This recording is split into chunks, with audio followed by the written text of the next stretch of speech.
What's up, gamers? What's up, my miners and crafters? We're gonna Minecraft today. We're doing this once again because I really want to play Minecraft. I don't have something to talk about planned, but something always comes up. Oh yeah, we got diamonds. Hopefully the audio is a bit better today. My beautiful fiance, hi beautiful. She never listens to YouTube videos with headphones on, and I like exclusively listen to things with headphones on. I listen to all my music, all my podcast, like even in a room alone, I don't play things through my iPhone speakers. I always wear my headphones, and that means I hear things like when I'm checking the recordings with headphones on.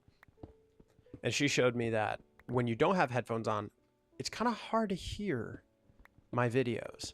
So hopefully it's a little bit louder. I'm a little nervous though with it being louder that you're going to hear all my noisy neighbors, that you're going to hear my every deep breath. But I just need to get over that. People breathe, you know, people clear their throat. What the heck? People clear their throat, people breathe, people, make sounds. So I'll get over that. It's like a sea lion. Anyways, I love playing Minecraft, and I'm happy I get to have you watch while I play. I took an exam this morning with my fiance in biomedical microbiology, and we absolutely cooked on that exam. Not really because I didn't cook because I'm like a genius, but I'm not ready to. I'm gonna tell my story before I go down there. Last video, I died so many times. Oh, speaking of which, I knew I was gonna forget to do this because I forgot to do it last time. Hence the title of the video. It needs to be on hard mode. It has to be on hard mode because lock world difficulty. Are you sure you want to lock the difficulty? This will always be hard. Yes. No going back, ladies and gentlemen. It has to be hard mode because hard mode is it's better content because it's harder. But also Minecraft mechanics, actual Minecraft mechanics. A lot of farms are built using hard mode in mind. I know that like zombies, when you zombify villagers, then it needs to be hard mode. So it's gonna be hard mode. No going back. Speaking of no going back, cave divers with a loving wife and children when they see a cave called the Devil's Sphincter.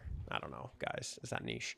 I'm gonna flip and die. I turned it hard mode and then immediately gonna die. Look, Dream taught me this one. Look at this. Never drowning. Never gonna drown. Smash like for insane gamer tactics. It's beautiful stuff, guys. It's like, what's the point of a water-breathing potion if you can do that? Yeah. Let's look around, shall we? But let's just chill here. It's kind of scenic. It's like unique down here. But yeah, so we had an exam today. I'm not some genius. Actually, I hate school and I'm pretty bad at it and bad at tests and don't like tests. But our professor is super goated because she just like gives us the test questions and answers intermittently throughout the semester. So if you're a college student, you'll understand this. If you're not a college student, this might be like foreign to you. Is this way too loud? I wonder if this like Minecraft audio is gonna be too loud. Maybe we'll change it. Let's get to the magma blocks and then change it so that's like a little quieter. I just realized like if I'm spamming that bucket sound, maybe you guys can't hear me talking. I'm gonna flipping die.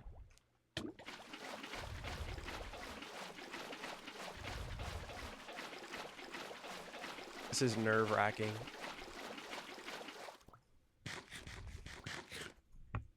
So, back to us. Oh my gosh.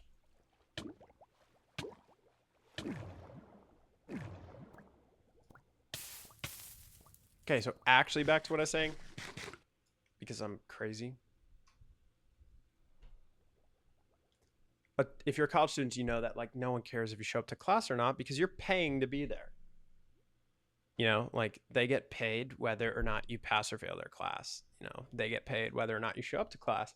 Professors want you to go to class if they want you to succeed, right? But attendance isn't usually mandatory. But a way to, you also, as a professor, you're a human being. You don't want people to not pay attention to you while you talk. You want people to pay attention. You want people to show up.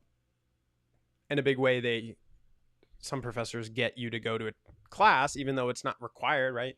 If you skip class in high school and middle school, like you'll actually get in trouble, like with the law.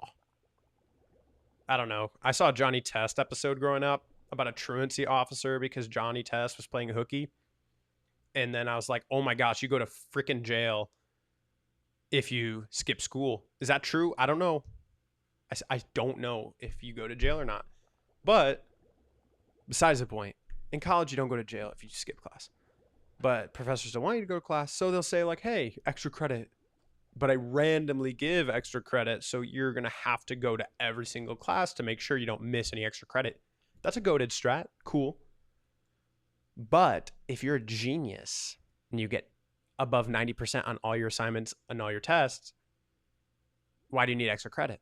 So my absolute mad lad of a biomedical microbiology professor crafted this strategy where throughout the lectures, she will randomly do quote unquote exam review. And in reviewing the exam, she just word for word gives us the questions and answers to the tests. So, yeah, I'm not a genius. It's just I go to class and I take notes and pay attention. It's this genius form of cheating where you memorize all the material. Like you write it down. Guys, this is so sinister. I'm going to tell you like the best way to cheat and never get caught when you're in school, all right? Whatever your teacher says, you just write it down and you memorize it before taking the test. It's a pretty good strat. So try it out sometime. Just memorize what your teacher says. Oh gosh, guys, I hate this. This is like my real world. We're getting like a little personal now. It's like my real world greatest fear. I'm claustrophobic and I hate the idea of drowning. And this is like a tight, confined space. And it's completely submerged underwater. So, and I'm like going to be totally lost. I have no idea where to go. So if I lose all my stuff, then I don't know how to get back to it. Also, I can't imagine that me spamming this water bucket is like pleasant to the ears of the audience. And I'm really sorry about that. And I can't imagine me like clicking the mouse super fast is pleasing to hear. And I'm also sorry about that. But as soon as we're out of this cave situation, do we need to go deeper? Do we? Ooh, there's gold there. Here's the surface. Holy, thank you, good Lord. Where's that? What is this? Diorite. All right, we're done with that bit. That's not even my bit. That's a niche reference. And I didn't come up with it. So if you thought that bit was funny, it's not mine. I'm giving credit to the guy who came up with that. Who I saw on Instagram Reels. Oh my goodness, guys. This goes on forever. This was the worst way to start this video. This was a terrible idea. This was a terrible idea.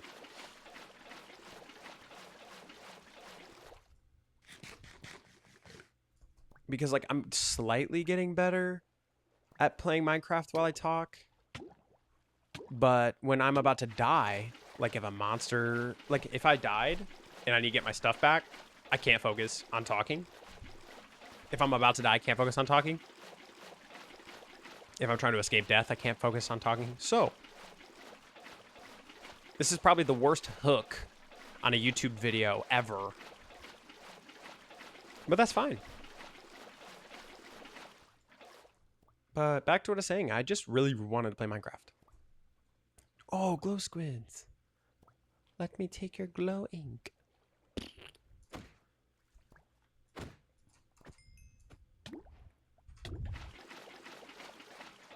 This strat is too broken.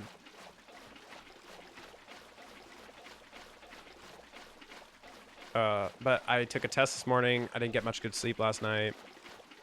I went to Texas Roadhouse with my fiance after our test. It was banging. And she's got plans with a friend. And so I'm like, all right, I guess we can't watch Gravity Falls. I'm going to play Minecraft. Let's get full diamond armor today, shall we, boys? Let's get some diamond armor. Full diamond armor, full diamond tools. I want to start like doing like YouTube live streams, but the problem with YouTube live streams is like I don't have a big enough following, so it literally will be 0 people, and I'm just streaming.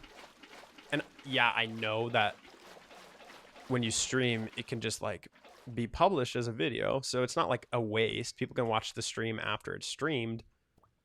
But still, I think streaming would be cool, like answering live questions and talking about stuff live. It's kind of cool. But besides the point.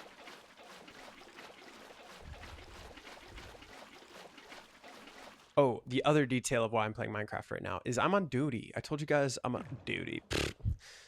Fart reference. Insane fart reference. I told you guys yesterday I'm an RA. And so being on duty means that you're holding a phone. And what that means is at any moment you could get a phone call about there's a leak, there's a fire, my roommate's being mean to me, I'm bleeding out and dying. It could be anything. So, ooh, the Lord provides. That's so sick. Thank you, Jesus, for this great diamonds. Don't die, please. But being on call means that there could be a very awkward moment where in the middle of this video, the phone goes off, and then you guys hear me put on my RA hat and be like, howdy, this is blah, blah, blah, blah, blah from blah, blah, blah, blah hall. How can I help you? That'd be funny. Let's hope that doesn't happen. Smash like for no emergency during the Minecraft stream. This is not a stream. It's a recording. Anyways. I should have brought doors down here. Doors. Because then you can like stand in place and you gotta spam a flipping bucket. Blub, blub, blub, blub, blub, blub. Wait a minute. Could I just take one of these? Oh, I just found the method. Is I can just put one of these on my feet.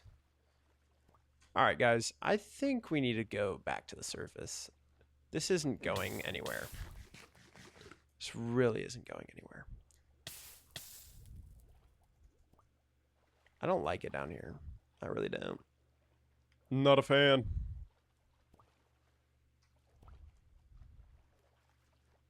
I don't want to like dig my way out. That's lame. I don't want to dig. So let's find the way back, shall we? The way back. Who told you? I can't tell you. Who told you? George Washington. Wait, how does it go? I have no idea. Flame me in the comments for misquoting Peabody and Sherman. How do you know? He told me. Who told you? George Washington. That's the reference. I'm dying. I'm out of food. Guys, I'm cooked.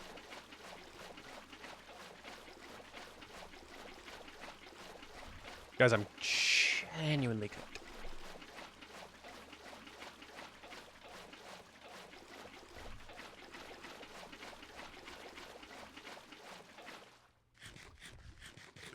All right. We're going back and we're digging. We're going to be losers and we're just going to dig. We're going to dig our way out. Like they did in the olden days. Back in my day. Whatever that means. Oh, I lost the way. And I'm out of food. I can't take any more damage. I'm taking damage. Grrr, I'm so bad at this game. I turned to hard mode. And I wasn't... Oh, guys, I'm so bad at Minecraft. I'm not that bad. I'm good. I like Minecraft. It's just like I'm bad in front of an audience. I'm just humiliating myself. But in that humiliation, I am brought humility. And I need humility. Every man does. or he will be destroyed. Where are my boots? Where are my boots? Boots. Bow. Chicka bow wow. Peek.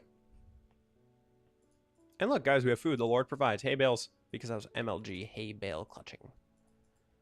Not really. I died like 80 times last video. I wanted to play Minecraft, so we're playing Minecraft. I want to get full diamond armor, so let's get full diamond armor. And our topic of conversation will come to us as we go. Whoa. That's crazy. It was just, how was I getting there?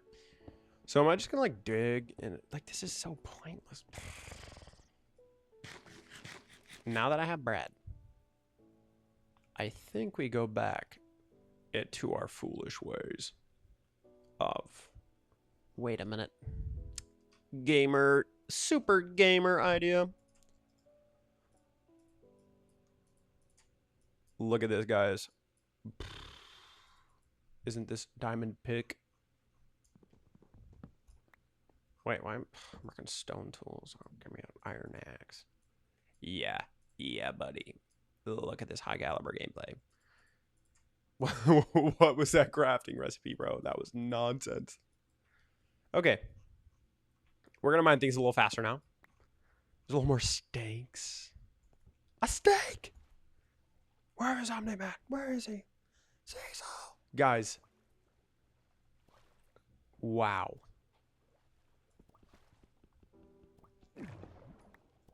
Forgive me for that outburst. Let's talk about Invincible, shall we? I don't...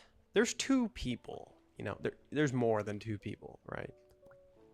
Things are always more complex than just like a pure dichotomy, right? But in the extremes, there's like two types of people on the internet who talk about Invincible. Oh my, Gideon. We're dead. We're dead. We're freaking dead. We're alive. We're so back. There's two people. Oh, guys. Oh, I want to talk about Invincible, but I want to be above ground. No, I don't want to be above ground. I want to be back in the cave and mining for diamonds. While I regenerate, we'll talk about Invincible. There are two loud voices on the internet. And it's either just like totally brain dead Invincible glaze or totally brain dead Invincible like slander.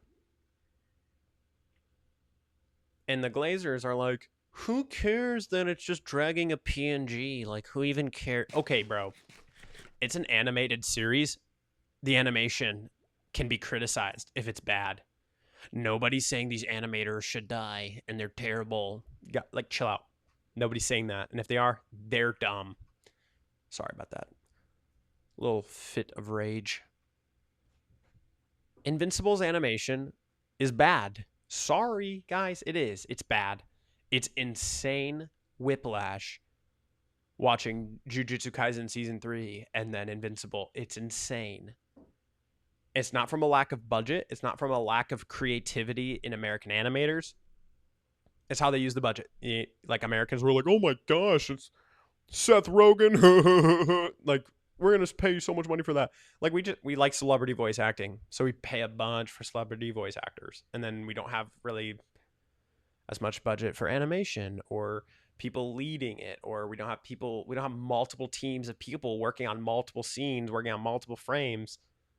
You know, they just don't have that. Not because they don't have the money, it's just how they use the money. Because people complain about the animation and then they watch it. I just bumped my elbow. That hurts so bad. Anyways, people complain, but they buy it anyways, right? It's like, oh my gosh, shrinkflation. All these like McDonald's cheeseburgers are so small, but I buy them anyways. Guys, if everyone boycotted McDonald's, do you think they'd maybe make their food bigger? Do you think if we stopped watching Invincible and said, guys, actually, no one likes it anymore, make the animation better? But then there's the other side. No. I'm not even done yet. I need to move. This is boring. I'm just sitting still. So there's the people who like glaze it and they're like, it's so peak. The writing's amazing.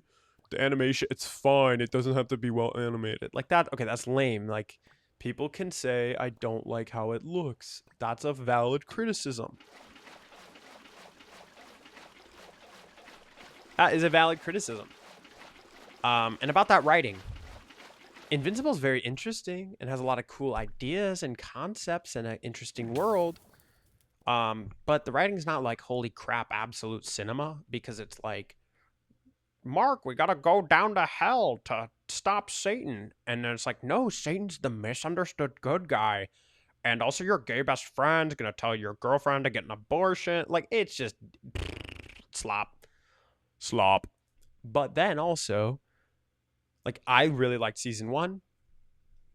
I quite enjoyed season 2. Season 3 was pretty bad, but then pretty peak at points.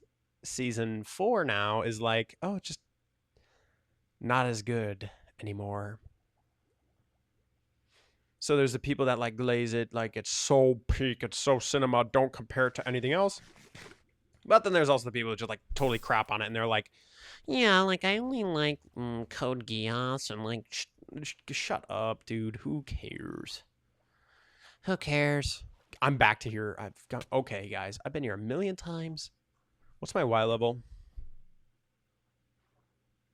15. So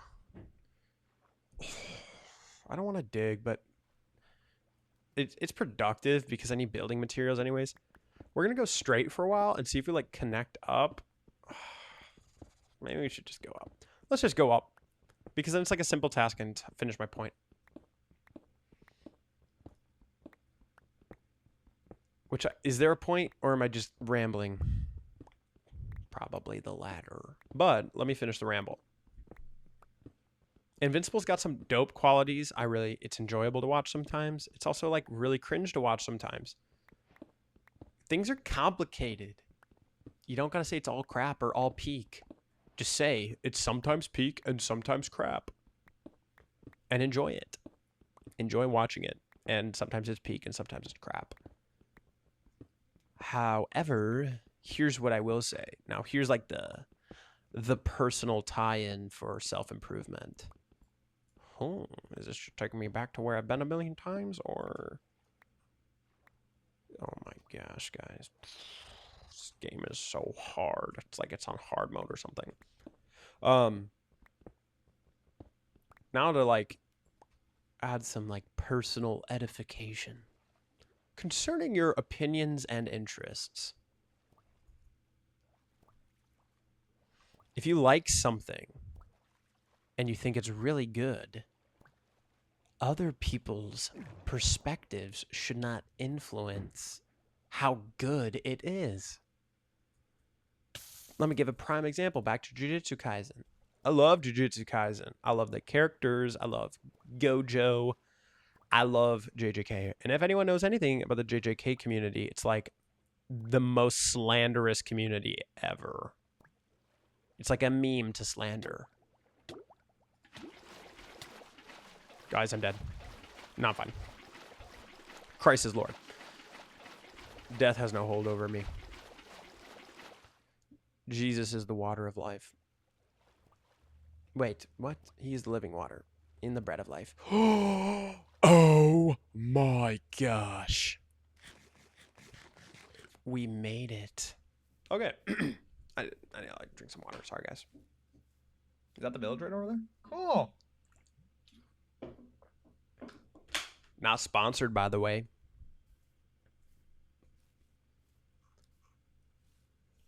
Hey, zombie. Get out of here, nerd. Stupid idiot. Stupid skeleton. 360. Get out of here.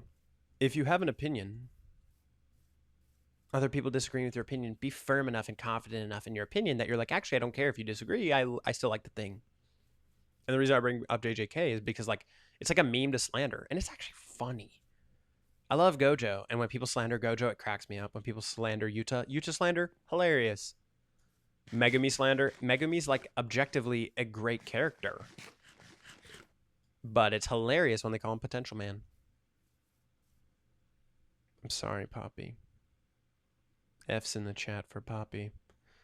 Poppy Jr. I'm sorry I killed your dad. I won't kill you. You're chill. Sorry I killed your dad. Forgive me. But yeah, like if people slander something I like, oh my gosh, Attack on Titan's overrated. Am I gonna fall for the rage bait and be like, I must defend my IP? Like, no, just chill out and be like, okay, if you don't like it, fine. I like it. And then that's the end of the conversation. It's that simple, guys. Don't be so easily swayed by rage bait. Be firm in your opinions and your interests. If a show is so good that you like it, independent of how popular it is or what people respond to it, then like who cares if they slander it, you know? So people who love Invincible, it's your favorite show ever, just say like, yeah, sometimes they just drag a PNG across the screen, but I don't care because the story's so good. Let me tell you why I think its positives outweigh its negatives. Then that's an actually productive discussion. But if it's like, oh my gosh, you only like aura farming, like you like Sung Jin Woo aura farming, and you don't like any like real like. Stop being so insulting, everyone. We love to insult others. Let's stop that. We are gonna get diamonds today. I just need to get food. So I'm gonna take a bundle and put food in it. A bundle of food. I'm not taking this bundle to the cave, mind you. Because if you lose this bundle of food, you starve to death and have no food. That's a bad idea. However, what's a good idea is while I go out to gather some food, putting it in that bundle. You know? Smash like if you heard that door slam from a neighbor.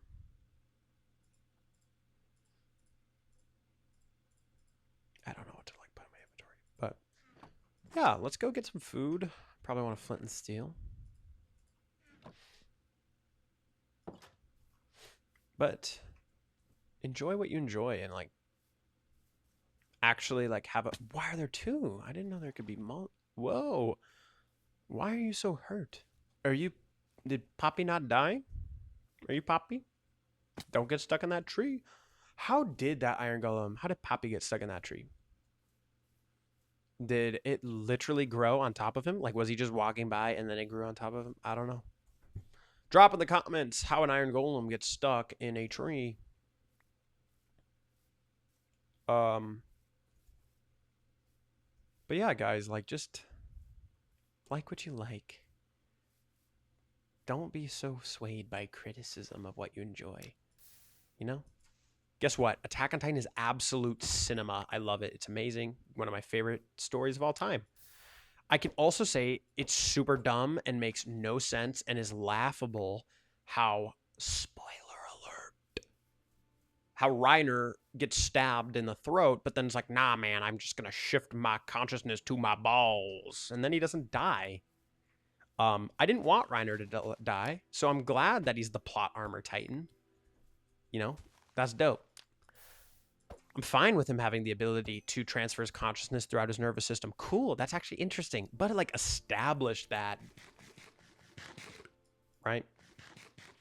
So people can be, I can be like, guys, Attack on Titan's writing is amazing. And they're like, what about the Reiner balls scene? And then I'm just like, yeah, that is a dumb scene. What about any moment Sasha's dad is on screen? What about that, boy? Pipe down, boy.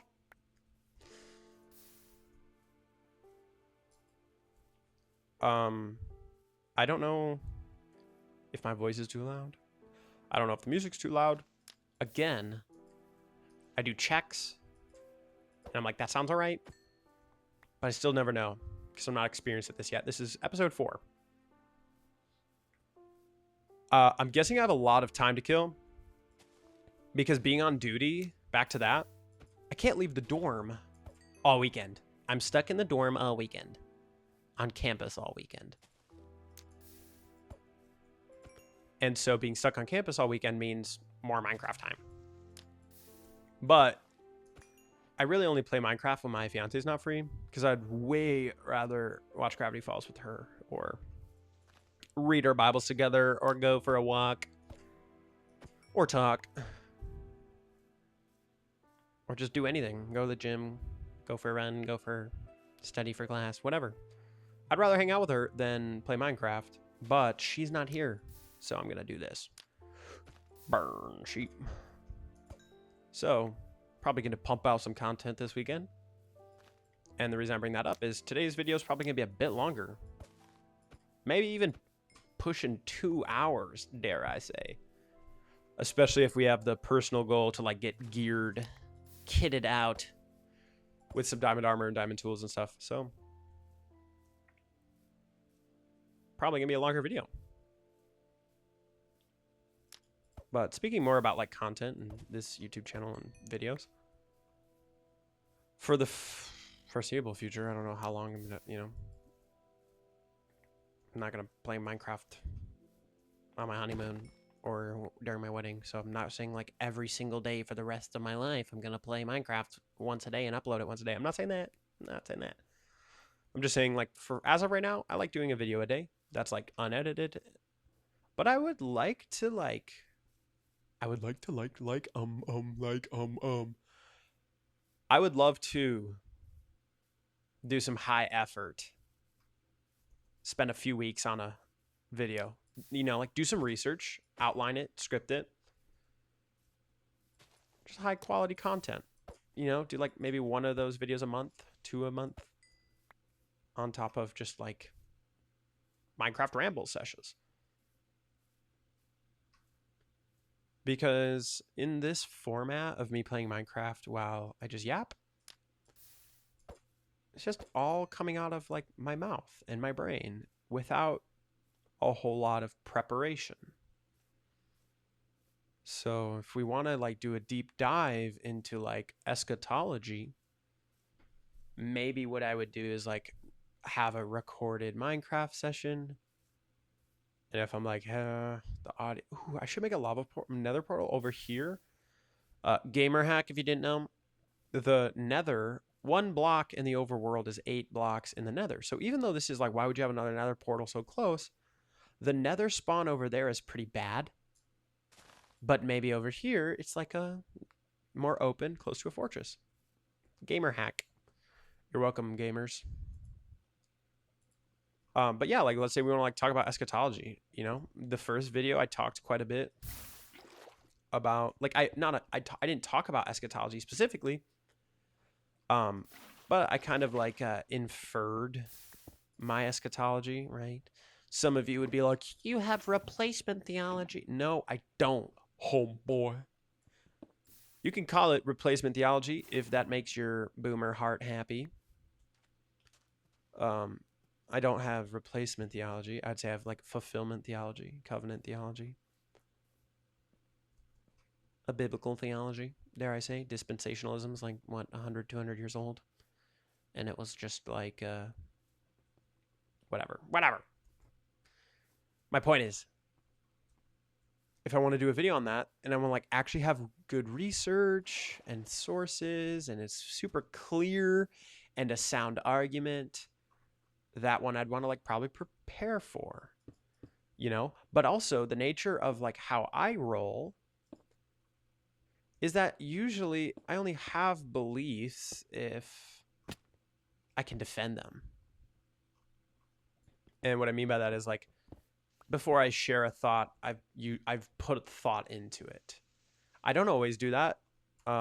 As far as like what I say, sometimes I say, you guys should know. If you're listening to this, just in the last 15 minutes, I've said a bunch of random nonsense jokes or said some random nonsense thing, right?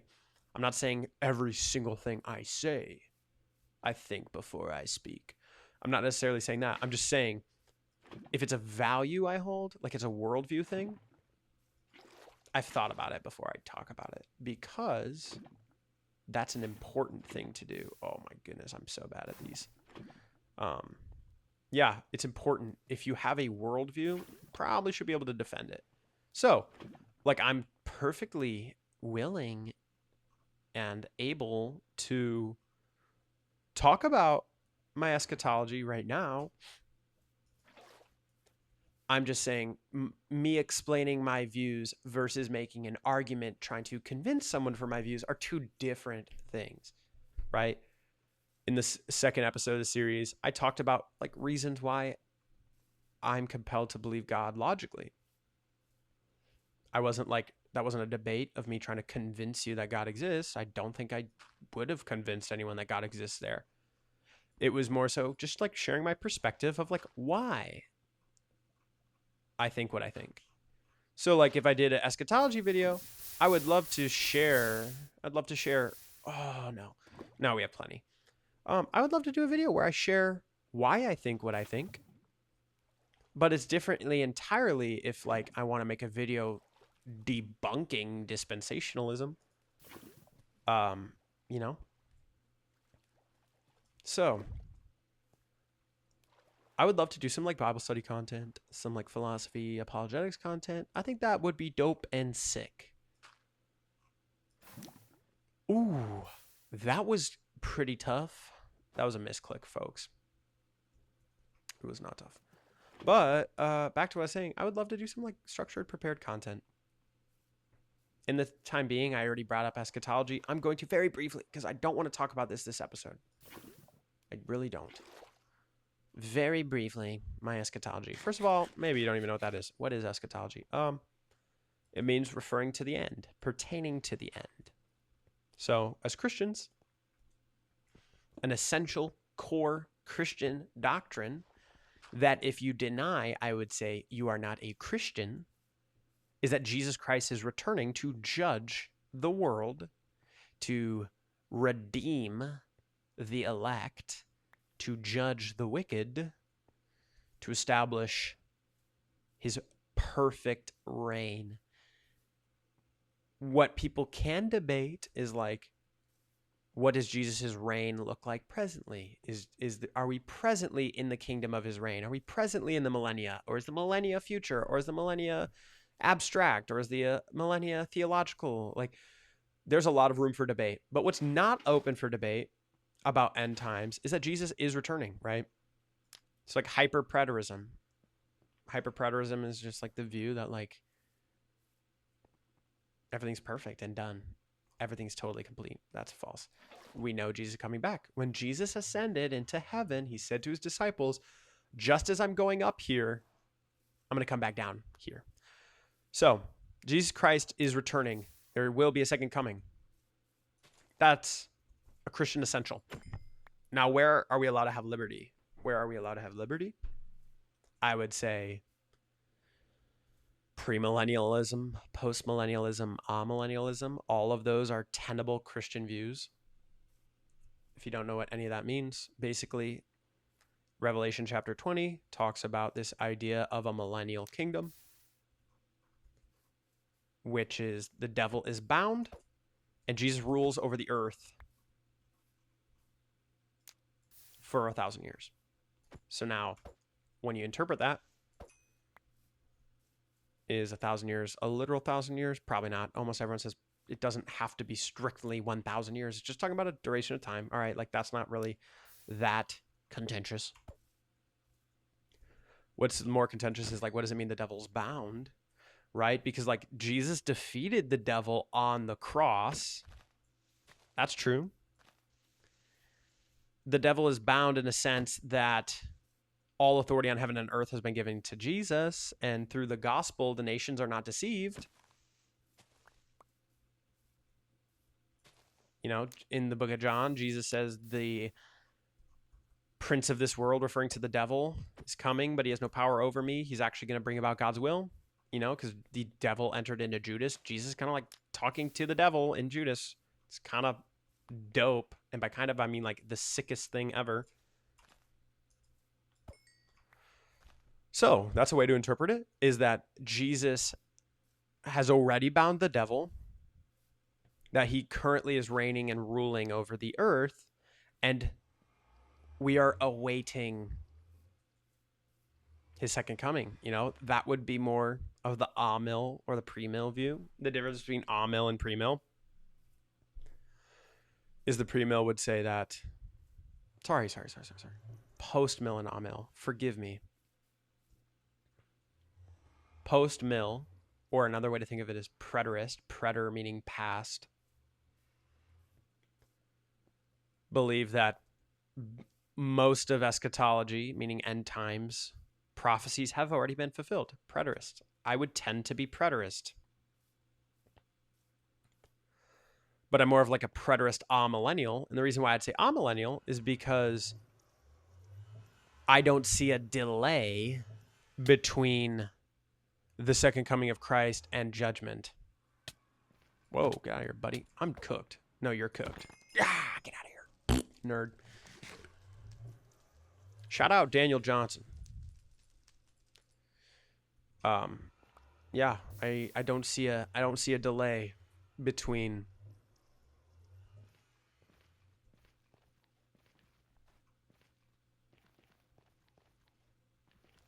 Sorry guys, I'm just like debating if I should have name dropped or said my youth pastor instead of naming him. So maybe I edit out his name for his privacy. But my youth pastor, shout out my youth pastor. I agree. I don't see a delay between Jesus' second coming and judgment. I think the post-mill view kind of creates a weird delay. I think the pre-mill view kind of creates a weird delay. I think the a-mill view, which is more like idealistic, and not idealistic like optimistic, but idealistic to mean the book of Revelation and end times are eternal and theological as opposed to future or past strictly. That would be more of my eschatology, right? So the average evangelical Christian, again, generalization. I make lots of generalizations because everybody does. Let's just admit, if you look at a flower field that's got 99 blue flowers and there's one dandelion in there, and you're like, look at that blue flower field, and somebody's like, actually it's a blue and yellow flower field because there's one guy who shut up, Buster. I get it. Anybody can point out a outlier. There are outliers, of course. I love evangelicals. God bless you. I'm just saying the loudest and most funded evangelical voices hold this like you're going to be raptured up in the future and the mark of the beast is coming and it's going to be biometrics and we all need to remove ourselves from this corrupt, vile world and just wait until we're raptured, and there's going to, they're a lot more sensational about it. And of course, I'm not saying that's true of premillennial theology. Not at all. I'm not even saying that's true of futurist theology. A lot of the early church, there's a historical presence of the pre-mill futurist view. The pre-mill futurist view I held almost my entire life. It's a good, solid Christian view that is tenable, and a lot of wise people hold that view. I'm not clowning that view. I'm clowning average cultural Christians who are like, oh my gosh, we must support Israel because we have to build a third temple or Jesus is not going to come back. That's bonkers. So, Amil is more eternal and theological. Preterism, post-mill is more of it already happened, it's already fulfilled, now we're just awaiting the return. Futurist is like, no, Jesus in the Olivet Discourse was not talking to the disciples directly, he's talking to us. The book of Revelation was not talking about the early church, it's talking about the future church. What's nice about being Amil is I can say it's a bit of both, both and. This is a bad nether. It's a really bad nether. That's the joys of being Amil, People can call it spineless, but I just think a lot of things are complex and nuanced. I think there can be like types, typology, and I don't believe in partial fulfillment. I don't like that language. If somebody says, like, Nero was the partial fulfillment of the Antichrist, and there's going to be a full fulfillment, and it's going to be this like Peter Thiel Palantir guy. I don't really like that language. Partial fulfillment to me is not fulfillment. Fulfillment, full being the prefix, like kind of fulfillment. That doesn't make sense. Don't shoot me. I know I don't have gold. He's gonna shoot me. Yeah, like partial fulfillment. That doesn't make sense to me. That's just partialment. However, I do think things that are like completely fulfilled can be like cyclical. And what I mean by that is like in a human nature way, in a history repeats itself way, or in a, like Garden of Eden is a prefigurement of our union with the resurrected Christ. The Levitical priesthood is a prefigurement of the priesthood in Christ, right? So when there's an Old Testament prophecy about Gog and Magog, I tend to be a preterist, and I'm like, yeah, that was already fulfilled when Persia took over Israel in the post-exilic period. I read Daniel, and I read Daniel 9, and I don't think that's about the Antichrist. I think that's about Jesus establishing his covenant and breaking the Jewish system and establishing his covenant. I tend to think that Daniel speaks in Daniel like 12 about the resurrection and Michael the archangel, and like that stuff seems to be eternal and future from like a all lived humans. I don't need netherrack. Why do I have so much nether? I mean, I guess it's nice for nether travel. Less nether travel. But my point being, I tend to think that almost all biblical prophecy has already been fulfilled in Christ on the cross and is sealed. And anything that we look towards as future as Christians today, yes, is future, and I guess you could say unfulfilled, but in a sense is fulfilled in the cross, right? I think that the cross, the resurrection, the ascension of Christ, that is the pinnacle of eschatology. That's the climax of it. And Jesus is fully escalated in his glory presently. I believe that. I don't think humans are fully glorified, right? Of course not. I don't think we have union with the resurrected Christ in a complete way in the sense of full escalation, but we have the seal of the Holy Spirit, right, which is a guarantee of our inheritance. We are going to F3, and we're going to type in our coordinates so I don't get lost, because we're going to go travel. With all my food, yeah, I'm going to definitely come back. All right, -17366. I hear you drawing your bow. Leave me alone, you freak. You stupid pig. Oink oink. All right, guys. Drop an oink in the comments. Also, I think I need to change my FOV. I'm not going to change it right now. But as far as a viewing experience, I don't know, like, if this field of view is good. Maybe I need to increase it. Maybe I need to decrease it. I don't know. But leave me alone. I'm not going to kill you. Leave me alone. I have no enemies. Leave me alone. I have no enemies. Serpentine. Oh, whoa. These guys are going to start shooting each other. No, they're not. I lit him like a dog. Squirrel. So, we have righteousness in Christ presently if you are born again Christian. Yes. You are currently saved. Yes. You were saved. You are saved. You will be saved. Because eternity is not bound by time, right? So there are the tenses of our salvation. And I think there are tenses of fulfillment. Death was defeated, it is defeated, and will be defeated, right? So death was defeated on the cross. It is defeated in Christ. It will be defeated by Christ, right? Like, you get what I'm saying? That's just the summary of my eschatology, right? So, in summary, preterists think a lot of end times revelation stuff already happened. Futurists think it's gonna happen. And idealists say this is largely theological. Amillennial would say there's not a delay between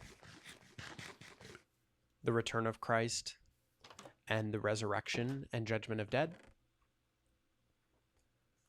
Premillennial will say that the return of Christ comes before the reign of Christ. And postmillennials will say we are in the reign of Christ and Christ will come back after the reign of Christ. I hope I summarized that. Non-expert, just like a guy with opinions. I'm not in seminary. I'm not a pastor. I'm just sharing my opinion. And feel free to drop a dislike in the comments if you disagree with me. Nerd, stinky nerd, poopy. Sorry guys, that doesn't make any sense. But yeah, so feel free to agree or disagree. That's just my view on it. How do we get into that practically, right? I kind of like laid the formula. What does that look like practically? I guess you could say I don't look at modern events as indicative or indicators of God's fulfillment in the same way that the average Fox News boomer would. I think every moment that passes, we're closer to the end of the world, obviously and logically, right? But I don't think, oh my gosh, this war with Iran is God fulfilling his promise to Israel. That's not biblical. Sorry, folks. You heard it here, folks. So I don't want to get super deep into eschatology because I genuinely want to make Minecraft progress. Sorry, that's my knuckle. Sorry, that's my other knuckle. I would love to do a deeper dive into this. That was a very brief overview of eschatology and my personal views on eschatology. But I do want to either go Nether Explorer or get diamonds. I'm going to quickly peep in the Nether. Quickly, you know, like that's going to actually happen. Like it's actually going to be quick, but whatever. I do want to go to the Nether.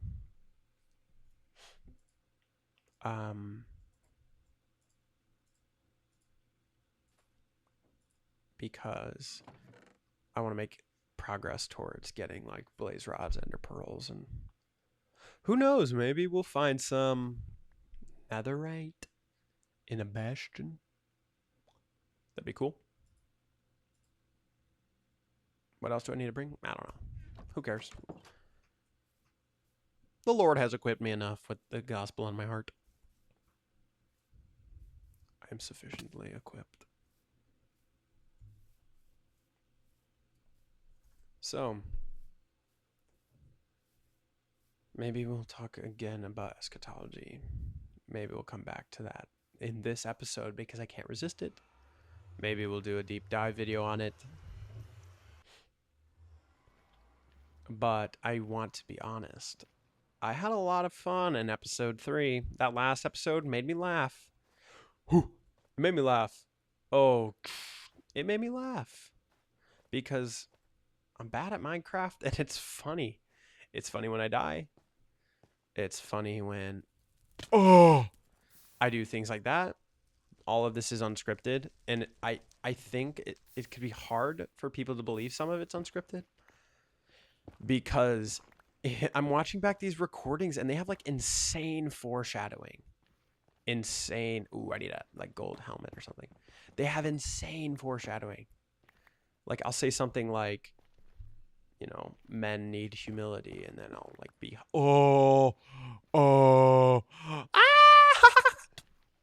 I'm cooked. That was probably really loud for you guys. Sorry, I screamed in the mic. I'm not locked in. I'm safe. Holy crap, that was terrifying. I almost just like dive bombed into that pit of lava. Lava. Smash like for Minecraft movie part 2. But as I just displayed, I was literally talking about it's not unscripted. Like sometimes I just get into precarious situations. Oh my gosh, I got into a precarious situation. Yeah, guys, sorry. That's just what's literally actually happening. So there's a lot of good foreshadowing in these videos. Like I'll mention like, oh my gosh, like this is a hardcore world. As long as I'm not dying, I'm doing the right thing. And then I die 5 minutes later, right? So I want to focus on Minecraft, kind of talk about Minecraft, and as we go, maybe we'll talk about something else, but I do want to make Minecraft progress. I do want to find blazes, get blaze rods for ender pearls, eyes of enders. I want ender pearls. Ender pearl. Oh my gosh, I need to craft a gold helmet. Ugh, I need a gold helmet. I need a gold helmet. I don't think I have enough gold though, do I? Ooh, now I do. That's a little nice gold vein for me. Oh, good heavens. Oh, good heavens. Speed bridge. All right, I can't do that.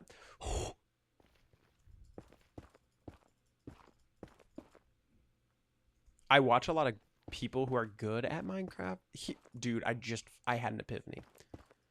I'm not good at Minecraft. I have a lot of Minecraft knowledge. I know a lot of tactics and strategies and how to do things. Very bad at executing them. Very, very bad at executing them. I'm not that good at Minecraft, but it's so much fun. It truly is a lot of fun. So, let's just keep having fun in Minecraft. Gold Klumpen. Gold Klumpen. Is that niche? Okay. Also, again, sorry, I just like screamed in the mic. I have no idea how loud that was. Sorry, guys. F's in the chat for eardrums. That was just scary. I thought I was gonna like burn and die and lose everything. And by everything, I mean, ooh, I think up there we'll have a better vantage point. Better vantage point of where a fortress could be. And if I'm having this much trouble just traversing the nether, we're cooked. If I find a fortress or a bastion, I'm going to die a billion times. So maybe I just find it and I'm like recording. I record where it is, like the coordinates of it, and we come back to it later. Because I do really think we need diamond armor at this point. Episode 4 and no diamond armor is kind of embarrassing. Like, am I even good at Minecraft, bro? Doesn't seem like it.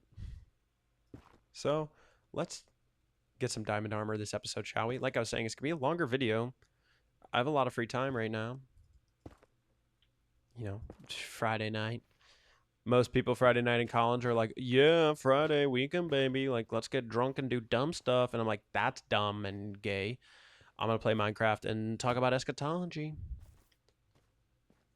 Also, I just realized, like, every time my phone buzzes, you guys probably hear that. Sorry if that's annoying. I'm going to check my phone real quick.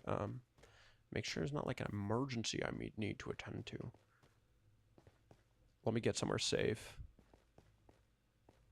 This is such a bad biome. It's so ugly. Everything's red. It's hard to see anything. Nobody responded in the comments if it's cheating to turn off nether fog. I'd love to turn off nether fog. I'm going to silence my phone real quick.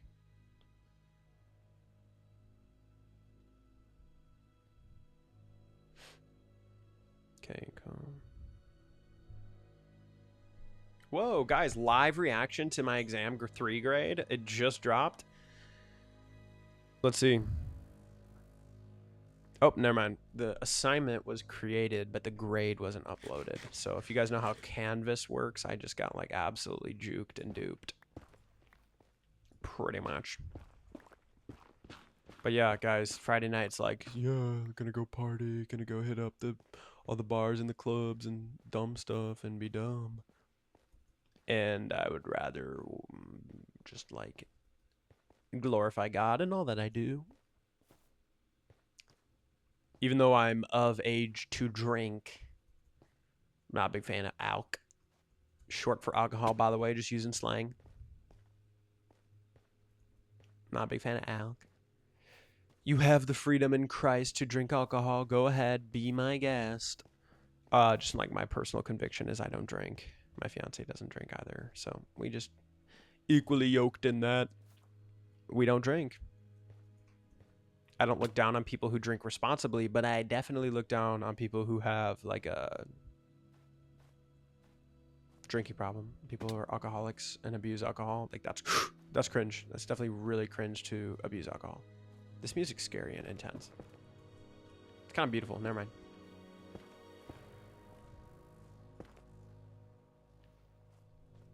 That was tough, that song. It was like kind of weird, and then I was digging it. And it just had to like fall silent before the composition. Fall on your knees. Anyways, another exploration, gonna die and lose everything. And by die and lose everything, I mean my only diamond pickaxe, which would be pretty easy to replace.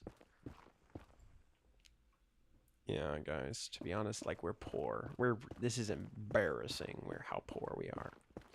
All right, this is not getting me anywhere. There's not a layer above us. This is like the nether ceiling, right? So I don't know why I'm even trying to go up. I should go back down. I'm just like at the nether ceiling, right? Not like the nether roof. The nether roof is like made of bedrock. I know that. I'm just saying, as far as, should I go any higher? Probably not.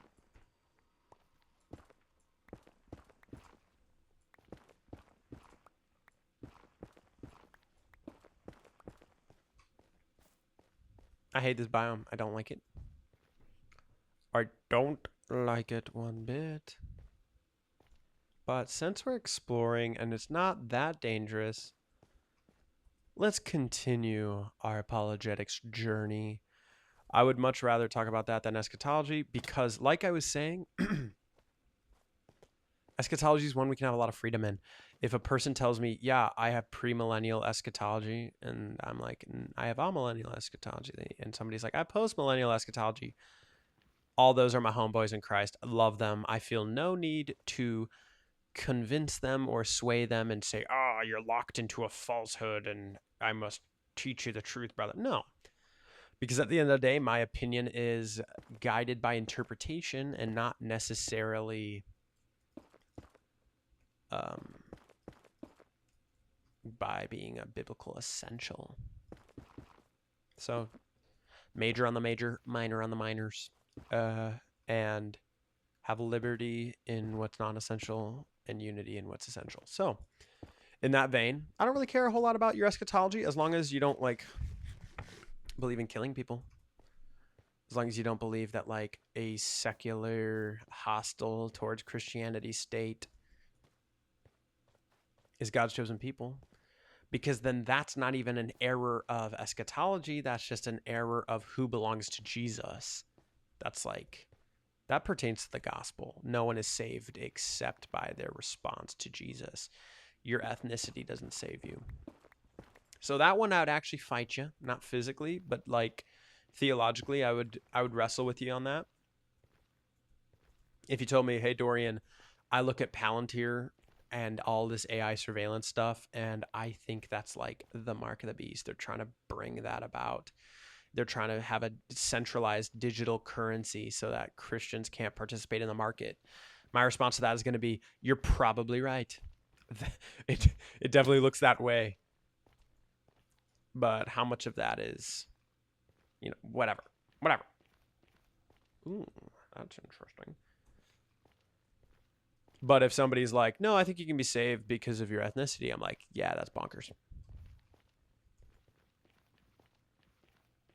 Or if you think, again, back to first episode, under the assumption that Israel's God's chosen people, let's say they are. Let's say Israel is still God's chosen people.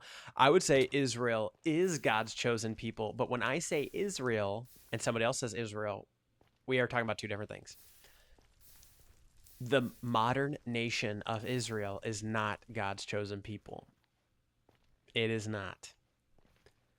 Israel is God's chosen people, and Gentiles have been grafted into that, which is the church. Back to what I'm saying, people would call that replacement. You're saying the church replaces Israel. Nope. The church does not replace Israel, as the early church was predominantly Jewish ethnically. Oh, that's scary. Oh, there's another bridge over there. The early church was predominantly Jewish. Jesus' 12 disciples were founders of the church and Jewish. Yeah, the gospel went first into the Jew and second to the Gentile. That's Romans 1:16. I'm not saying that Jewish people are outside of the promises of God and have been replaced by Gentile Christians. Nope. I am saying that faithful to the old covenant Jews were actually faithful to the singular covenant of grace in Christ. And then that was fulfilled and revealed in Christ and made available to the Gentiles. So Israel is God's chosen people in Christ who are both Jew and Gentile.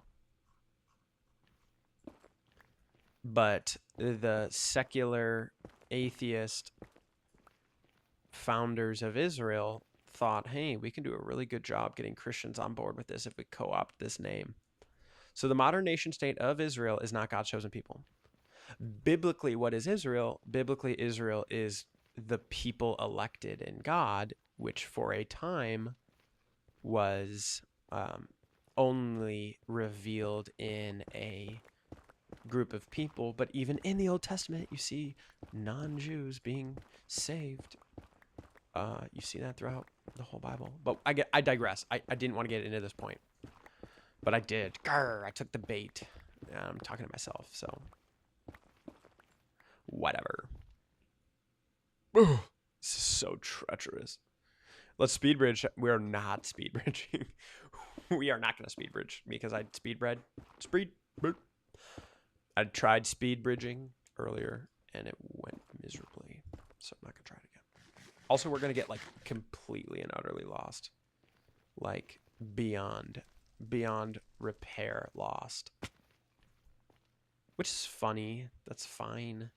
Whoa, God, you're a little guy. Ooh, that's scary. I'm going to stop just like sprinting around nonsensically. I want to find a fortress. But I don't want to just like keep going so far away from my nether portal. It's going to like suck trying to get back home. But it's fine.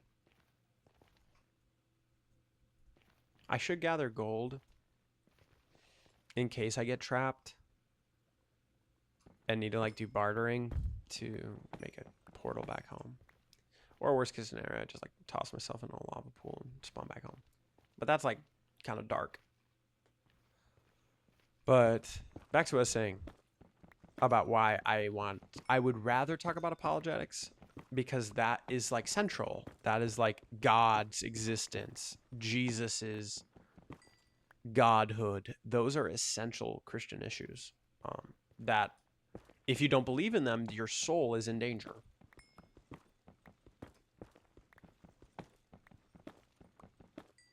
I don't really care about born-again Christians having an in-house discussion about eschatology. Not to say eschatology is irrelevant. It's very important. I mean, of course eschatology is important because almost all of our politics today are informed by bad eschatology. Guys, watch this. Are you ready for this? That was bad. I was trying to like wall climb. I don't know how people do that, to be honest. I was trying to like flex, but I couldn't do it.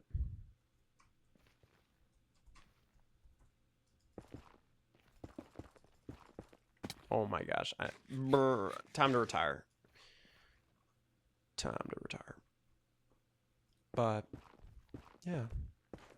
I care about the Bible. I care about truth. I'm going in circles. I'm genuinely going in circles. I've been here before. I'm not getting nether quartz because I don't care about building levels, because I think almost certainly I'm going to die in here. Okay, I wanted to find gravel for flint because I might need to make an obsidian portal to get out of here. Nether portal. Who calls it an obsidian portal? That makes no sense. Give me flint, give me flint, give me flint, give me flint. Flintlock wood. So, eschatology is important. It touches on essentials and it touches on non-essentials. Apologetics doesn't always touch on the essentials, but it is largely focused on the essentials, right? Because apologetics is a tool. It doesn't mean apologizing. It doesn't mean, yeah, you're not sorry. It just, apologia is a Greek word that means to give a defense. And that comes from 1 Peter 3:15. that whenever somebody asks you about the hope that you have, always be prepared with a well-reasoned response and do so with gentleness and respect. That verse is kind of the foundation of apologetics. So, in a sense, you're prepared for all types of questions. So it could, of course, touch on the non-essentials. And that's true. But in the hierarchy of the hope that we have, there's no hope greater than the resurrection, right? So, like, every Christian should have a basic level of apologetic understanding to, like, defend the resurrection of Jesus. So I would say apologetics is much more important to me than eschatology, because apologetics can be known and studied definitively, as far as, like, apologetics itself is a tool. It's like, I'm going to go on another rabbit hole. I can't stand the way people use science nowadays. The term science, they're like, I believe in science. I don't believe in God. I don't think God got here. I think science is how we got. Science is a methodology. Science is like deductive and inductive reasoning and inference to the best explanation and experimental design. And it's a methodology of discovering truth. What people really mean when they say science got us here is they mean God didn't get us here. The universe naturally got here. Which, again, we talked in episode 2 of how that makes no sense. Because every law of nature says that things don't get here on their own. But I can't be that mad. I need to have grace for people who use science that way, because I just used apologetics in that way. What I mean to say is apologetics is a way that we defend essential issues. We can defend essential or non-essential issues, but we want to primarily use apologetics in what's essential, because if a person is saying, I don't believe in Jesus because Christianity, is that a fortress? Oh my goodness. I never thought we'd see the day. But we're so far from home, guys. We're so far from home. But back to what I was saying is apologetics is a tool like science. Not all questions of science are created equal. I think a more important scientific question to the average person is, where did life come from? As opposed to a question about some organelle in some random bacterium that is dead. Terrible example, because I'm excited about this nether fortress. But you get my point. A lot of us have like burning questions in science. Burning questions in science that we want answers to. And there's other questions in science where it's like, oh yeah, we don't really like teach people that because it's not really relevant.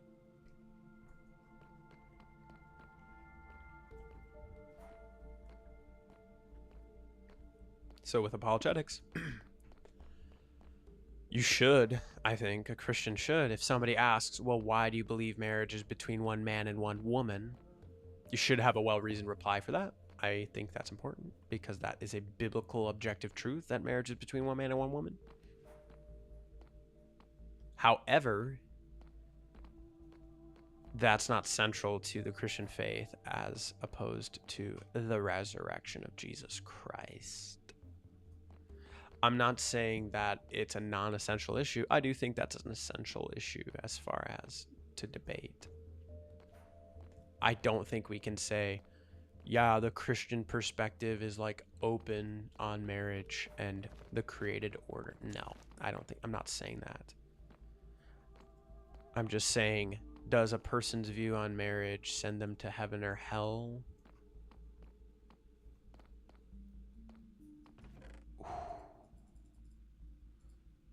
I like gasped like it's good stuff. It really wasn't that crazy.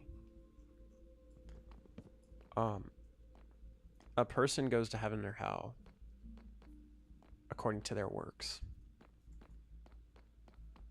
And if you're relying on your own works, you're going to hell. If you're relying on the works of Jesus, you're going to heaven. You're going to heaven or hell depending on works. Whose works are you going to rely on? Because if you're relying on your own and you're a human being, you're going to hell, buddy.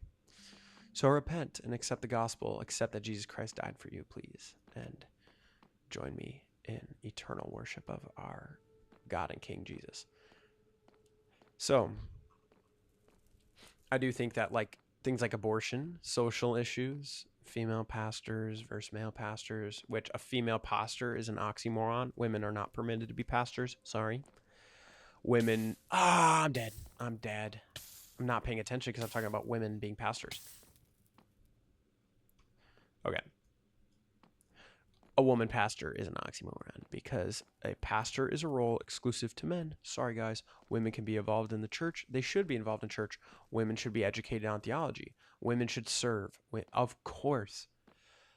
But the biblical term for a pastor is like the elder over a church, which is clearly in the Bible exclusive to men.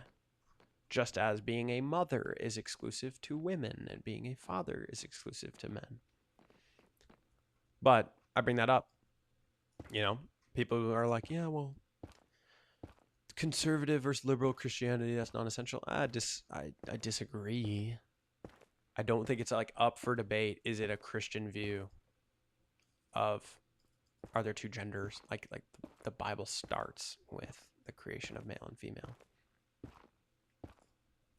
The image of God is revealed in male and female. So if you think about why Christians actually are opposed to LGBT stuff, it's because it is an insult and a lie and a perversion of God's nature. God's nature is revealed in both male and female. He created them to reveal and demonstrate his image in marriage. Marriage is actually a demonstration of the church and the gospel. It's a physical manifestation of the gospel. Sorry. Marriage is a physical manifestation of the gospel. So marriage is important, and our views on gender and sexuality are important. But my point in that is that apologetics can be used to talk about the biblical traditional view of marriage. These boxes are slop. These boxes are slop. Yeah, so back to what I was saying, science is used to answer important big questions, and then also just like medium-sized questions, medium importance levels. Diamond horse armor. Let's get some diamonds. Oh, cool and cold sword and copper horse armor. Garbage. Because can't you craft horse armor now? If you can craft horse armor, I'm not even taking gold horse armor.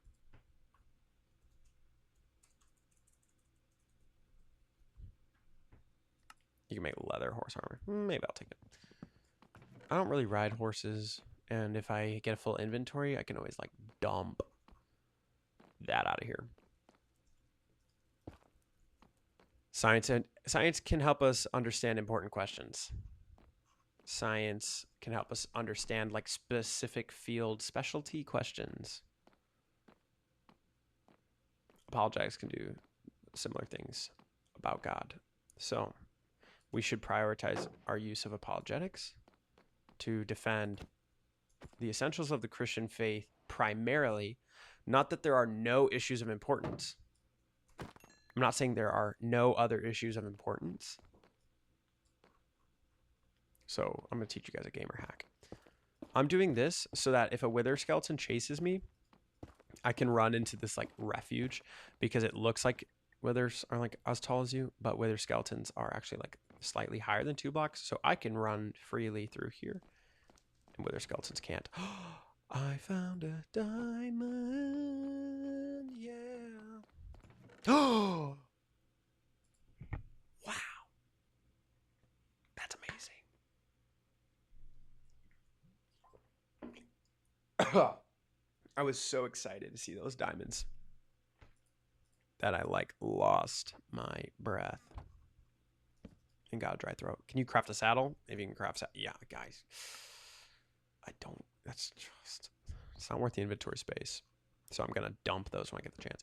I would love to leave the nether with, what, 8 blaze rods? That'd be nice.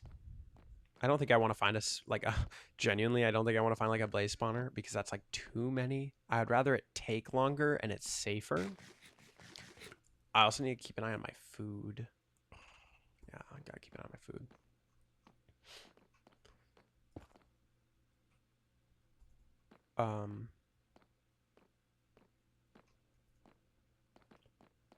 So it took us a lot of time to get back to this point. Like 20 minutes ago, I said, let's talk about apologetics, shall we?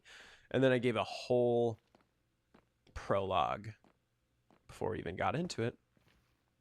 All just to say, I really want my viewers to know firmly about God and about Jesus and about the Bible first and foremost. You know, my opinions on Israel are very important and pertinent to today's world. Our views on marriage and gender and abortion are very important. These are actually life or death issues. But life and death are temporary experiences, and eternity is a forever experience.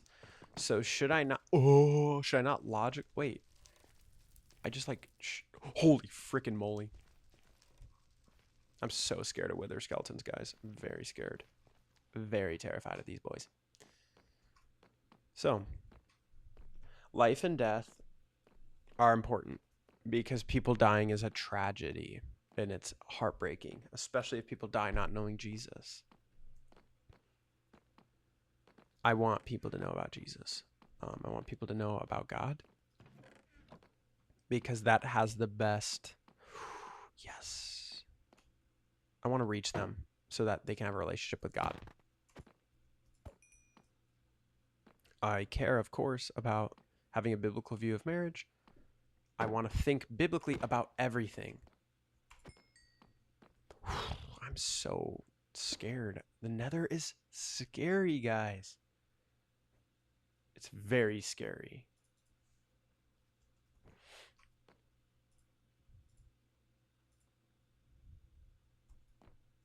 So, God.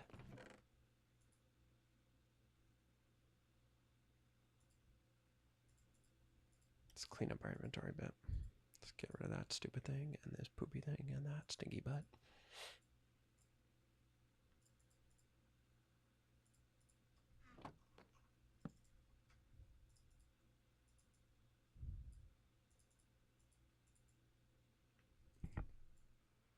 Why do I believe in God? It's a long, long, long list of things.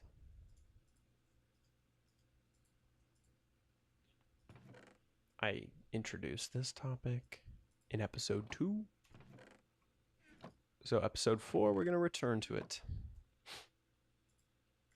I believe in God because I think that there are good arguments that Christianity is true. There are not good arguments that the other worldviews and religions are true. And I have personally known and experienced Jesus. So, what are the good reasons that Christianity is true?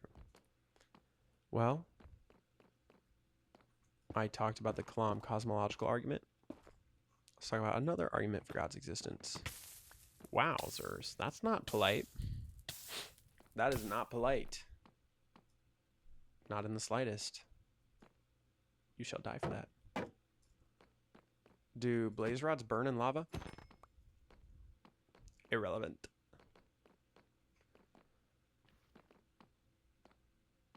I know I've already been in here, guys. I'm just seeing if it expands out.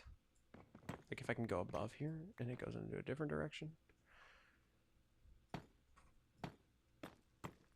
So everything that begins to exist is caused. first began to exist. Therefore, the universe has a cause. That's one argument that demonstrates logical necessity for God. Let's talk about another argument that demonstrates logical necessity for God. I'll probably spend less time articulating this one, so maybe we get into several arguments today. Is that a bat? I don't know what that is. We'll check it out. We'll probably get into several arguments today. Or we won't, because I'm going to get distracted. We'll see. Let's just get into it. This argument, no more beating around the bush, no more setting it up. We're going to actually get to some payoff.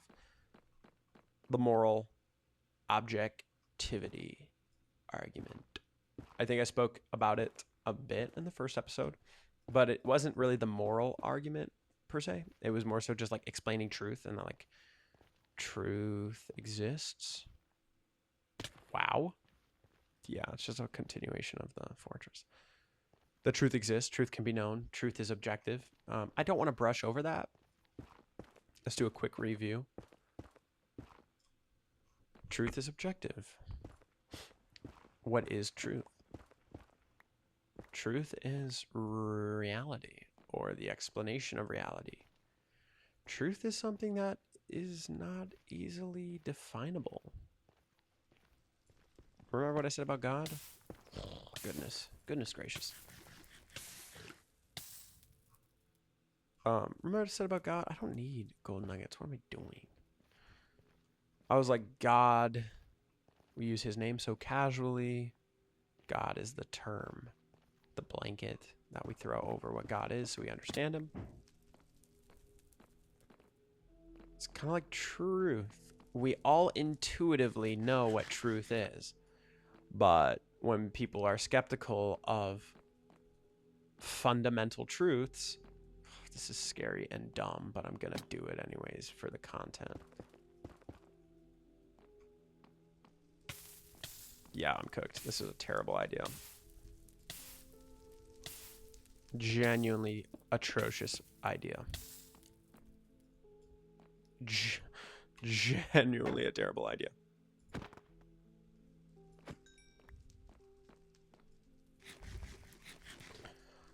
So guys, there's going to be a lot of me going in and out of conversation because I am trying to like survive. Like I'm trying to actually make Minecraft progress, which is going to require me to lock in at points, which is embarrassing because yeah, kids game. I know, I get it.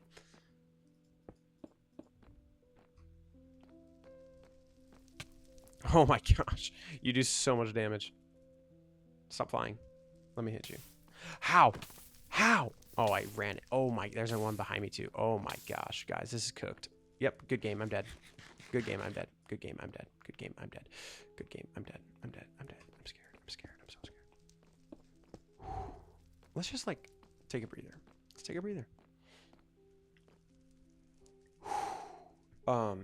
So back to what I was saying. While being scared of the kids game. Remember how like 10 minutes ago I said we're probably not even going to go to a spawner because I'm going to die because there's too many? Yeah, there was wisdom in that. Oh, let them come to me. Let them come to me. Let them come to me. Let them come to me. That's genius. That's genius. But I want to seal this up so that nothing like comes and spooks me. Cool. Only one way in, one way out. I need to keep an eye on food. Once I hit like 4 or 5 steaks, I'm like leaving. No matter how many blaze rods we have. No. Content. I gotta make the content. Smash like. Smash. Whoo! Jump scare. Genuinely jump scared. Don't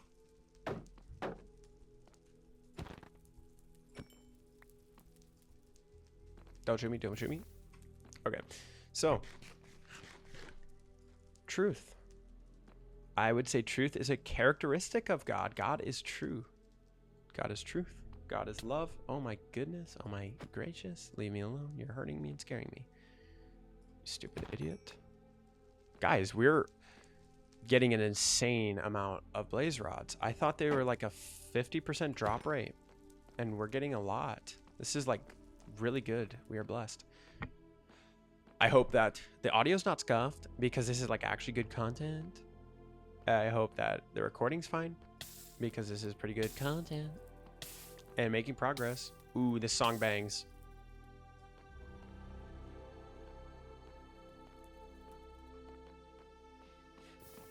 I'm not trying to glaze my content, guys. My friend, one of my childhood friends, he watched this video and he's like, dude, you didn't accomplish anything in the first video. I'm dead. I'm genuinely dead. I'm genuinely dead. He's like, dude, you didn't even accomplish anything in the first video. I was like, yeah, you're right. I literally just like ran around in circles. It's funny. Literally just like ran around in circles. Which is fine. Sometimes you gotta do that in life.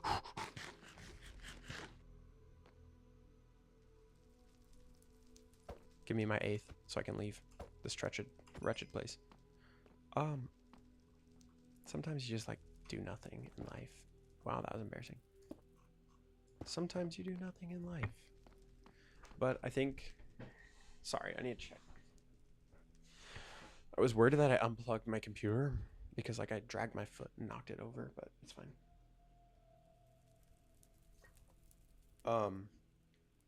I think the first video was like a fun, chaotic energy. You know, I enjoyed it. But here, look, I'm accomplishing Minecraft stuff. What the PP? Sorry, excuse my language. I'm gonna let them come to me. I don't care. I don't care how long that takes. I hate getting set on fire. Ooh, or maybe I just like advance. Ooh, I like this strat. Punch him with my fist. Punch him with a block of cobble. That was kind of aura. Smash like for aura gamer moment. Who is here for the OG cobble incident? Hello, midget. That's kind of cute. Look at him. He's cute. Look at him. Aw. He's so cute.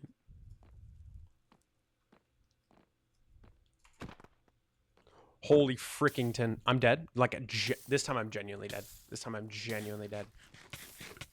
Yep, bye. Good game. This was fun. This was a fun game. I enjoyed Minecraft with you all. Holy crap. I'm terrified. I'm genuinely terrified. I hate wither skeletons. I hate them. I hate them. I hate you. You belong in this nether realm. You force of destruction and wickedness. I do not delight in your presence. What the frick? Grr, we got one steak. We're cooked. We're cooked. We're as cooked as this steak, guys. We have no food. We have a raw pork chop. Hey, maybe we make some stew. Well, guys, this is not delightful. We genuinely have no food. Okay. We're dead. We're dead. We're goners. And I haven't even stated what the moral argument is. God bless this game and my mind for being so all over the place. So, let's make some mushroom stew.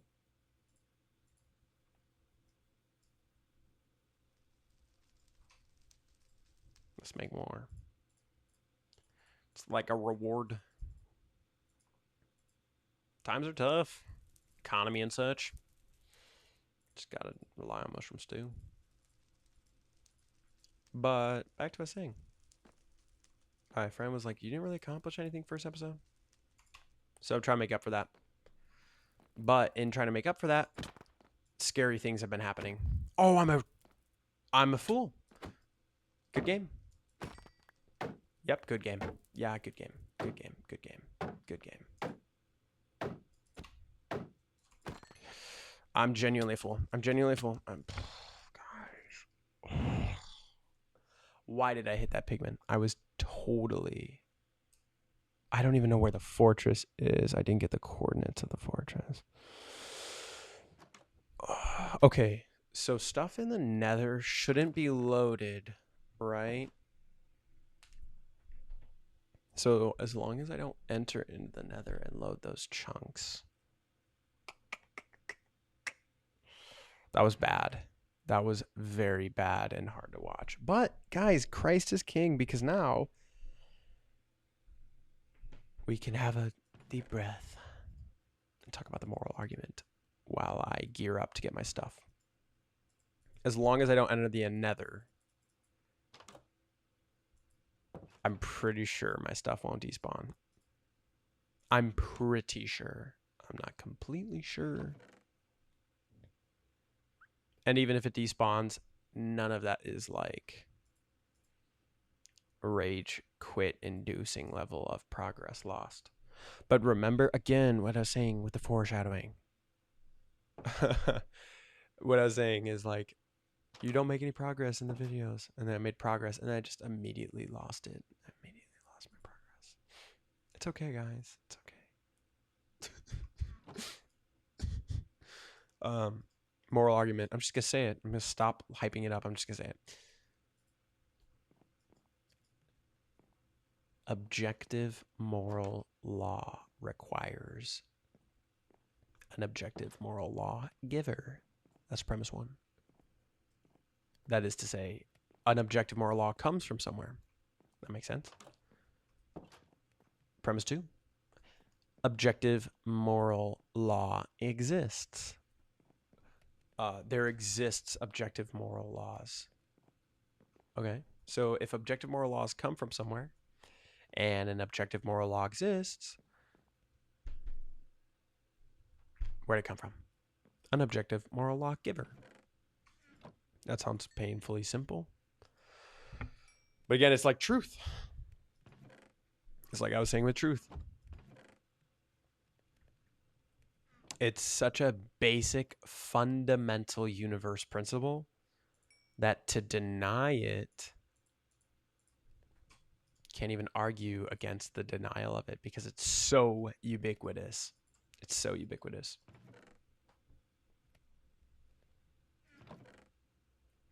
It's like a fish saying, I don't know what water is. I don't know what the ocean is, man. I just think we're like suspended inanimately somehow by nothingness. It's like, prove that there's an ocean all around us. You know, dumb example probably. Flame me in the comments for a dumb example. But anyways, let's flesh that out. The first point, I don't think really needs fleshing out. I think it's a logical deduction to say that objective moral law comes from somewhere. I think this argument formulation could be used for math as well. Like mathematics, you could argue for math in a similar way, you know, like objective values, objective truth, blah, blah, do it however you want. But I'm personally attached to morality as a college student because I see a lot of degeneracy. And when I say degeneracy, I'm not trying to be a holier than thou. And I'm not even talking necessarily about like students. I'm not even like saying like these students. I mainly see degeneracy in what we're taught. Backwards, like just it's backwards and falsehoods. And sorry, I'm gonna sneeze. First time sneezing on smash like for first sneeze. Were you there for the first sneeze incident? Yeah. High caliber gameplay. That's why you guys show up to Image Bears Minecraft. Okay. I don't know why I do that voice. I've never done it in my life. But I do this when I don't know. I don't know where that comes from. Smash like if you want me to stop. Drop in the comments. Stop the stupid robot voice. So, guys. Objective moral law requires an objective moral lawgiver. All right, cool. That makes sense. Cool beans. I need iron armor and tools. I forgot. I like put it all back in the chest. And I was like, wait a minute. I'm naked. I'm all over the place. Don't make 7 pickaxes. That would be sad and a waste.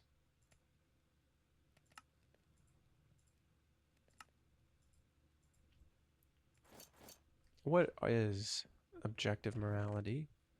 Is morality objective? Is morality relative? Is it subjective? Let's unpack that.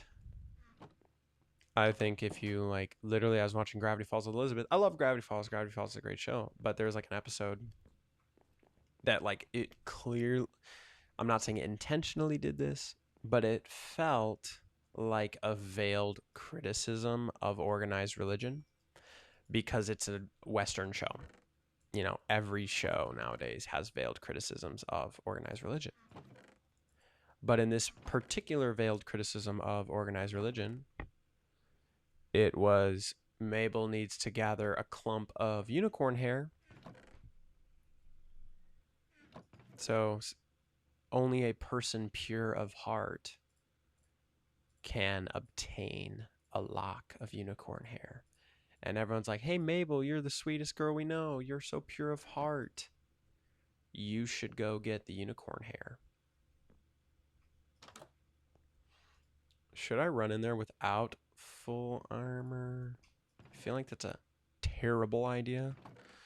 Guys, I don't even know where I died. I don't know what direction to go. I'm totally and utterly lost. Did you hear that? Smash like for hearing that door slam. I don't know how to get back to my stuff. I'm so freaking out. Let's just take time to prepare. And the the countdown hasn't started yet. We haven't entered back into the nether. So let's just get some iron. Hey, Poppy Jr., remember when I said I don't need your flesh? I was kidding. I'm going to kill you, dude. But you can defend yourself, unlike your father. Who I genuinely... Oh, guys, watch this. We're going to clown on Poppy's grave. Killing his son on his grave. Smash like for moral degeneracy. But yeah, so in Gravity Falls, Mabel... Ooh, somber music. While I kill this guy. On his father's grave. Sorry, dude. I just need armor. Cool. Mabel is going on this quest to get unicorn hair because unicorn hair is an ingredient for this like force field to protect the mystery shack from Bill Cipher. And she goes to this unicorn. She finds one. Yay. And the unicorn's like, show me the one pure of heart and I will give you a lock of my hair. And Mabel steps up to the unicorn and she's like, you're not pure of heart. You make fun of your brother. You've been slacking. You're not a saint. And then Mabel's discouraged. She's just like, oh man, yeah, I really got to clean up my life. So she goes and sets out to do a bunch of good deeds around town. Oh, that's cute. As she comes back to the unicorn, and the unicorn's like, you only did good deeds to make yourself look good. You're not actually good. You're actually terrible. And then it's like this unicorn is very pious. And Mabel's trying her best. And then these other unicorns come out and they're like, are you doing this scam again? And Mabel's all like, what? And the two unicorns who are like dudes are like, unicorns can't tell if a person's pure of heart, you know? They just played music and glow and point towards rainbows. And then this unicorn's like, guys, shut up. You're exposing how evil I am and how I'm a hypocrite. I'm such a hypocrite. And then Mabel's like, I was trying to do good deeds all for nothing. You lied to me. Yeah. So why is that a veiled criticism against religion? I don't think it necessarily is until the end where literally Mabel hands this lock of unicorn hair to Great Uncle Ford. Spoiler alert. But it's kind of like an out of context spoiler because you don't even know what that means unless you've watched it. But if you have watched it, you still don't know what it means until it's revealed because Gravity Falls is a really well written show. She gives the lock of hair to Great Uncle Ford and he goes, thank you, Mabel. You've protected your family. You're a good person. And then Mabel, whoa, freaky. These dudes getting freaky. Smash like for dudes not getting freaky because that's bad. Mojang, quit being so woke. Make some female villagers, bro. Anyways, I digress. Great Uncle Ford says, Mabel, thank you for protecting your family and doing this good deed. You're a good person. To which Mabel responds, "Thank you, but I learned today that morality is relative, you know?" So basically, I'm probably reading far too much into it, and it's like, haha, funny joke. But I think it's actually saying something like kind of real about how Americans feel about religion, how Americans feel about morality and moral judgments. They kind of, the American typical view is that like every person is imperfect, so who are you to judge me? To a degree, that's biblically correct as far as condemnation goes. If I say, I am righteous and you are unrighteous, I am deserving of God's promises and you are undeserving, yeah, that's wrong. What's not wrong is saying, hey, bro, quit watching porn. Hey, bro, stop doing drugs. Hey, men, stop marrying other men. Stop sleeping with men. Hey, don't kill your child and sacrifice them to Molech. Hey, Israel, don't drop bombs on civilians. Like, that's not whatever. That's like so obvious. You can call out evil and still recognize, yes, I'm a sinner. When you remove, our friend in Bible study made this excellent point this week, because somebody basically asked that exact question I just brought up. They're like, he who is without sin cast the first stone, which is literally the Pharisees trying to kill this woman, and Jesus pardons her and is like, hey, you guys are sinners too. Don't be so high and mighty. You also stand condemned before the law. You're trying to kill your Messiah. So this is an absurd amount of sugar cane. So funny. So somebody was like, hey, well, at what point do we speak the truth and correct people? And at what point do you just keep your mouth shut because you're broken and a sinner too? And my friend brought up this really good point. He said, you know, the scripture that talks about removing the plank from your eye before the speck from your brother's. Oh, we almost had an OG lava incident. Smash like, subscribe. Please consider subscribing. Drop a comment below. My friend brought up a really good point, saying the scriptures is not saying remove the plank, ignore the speck. But if you remove a plank from your eye that's obstructing your vision, you can now have a better eyesight to aid your brother in removing his speck. I thought that was a dope. So if you're listening, thanks for that good point in Bible study. So now back to Gravity Falls and moral subjectivity. We definitely in America love the idea that everyone's a sinner. We love the idea that everyone is a sinner.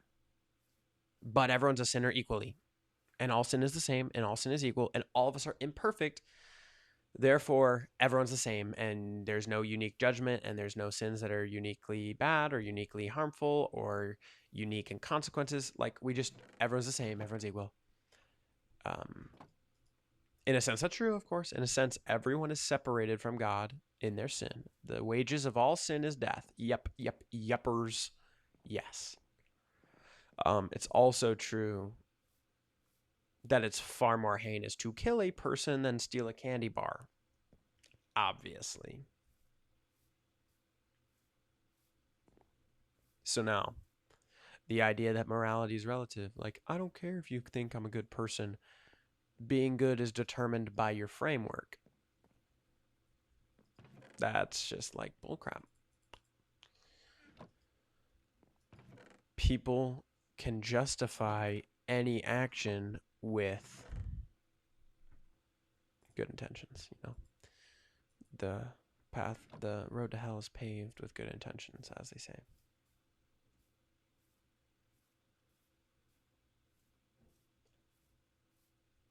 So, in a sense, everyone has their unique justification. Everyone has their unique rationale and reasons for the way they live. But now we're not talking about why people do things. Are you good from my perspective or their perspective? Or, on this, look at this war, this country's doing what's best for them and this country's doing what's best for them. Well, what's actually like objectively best? It's like, well, when you talk about geopolitics, what's objectively best for your nation is not objectively best for other nations or objectively more, right? So, like, I want to have a grain of salt where there is a lot of complexity and nuance, and yes, even subjectivity and relativity in morality. Let me give another example. Killing people is wrong. We shouldn't kill people. It's also wrong not to put to death murderers and rapists. It's morally wrong not to put to death people who sacrifice and harm and kill children.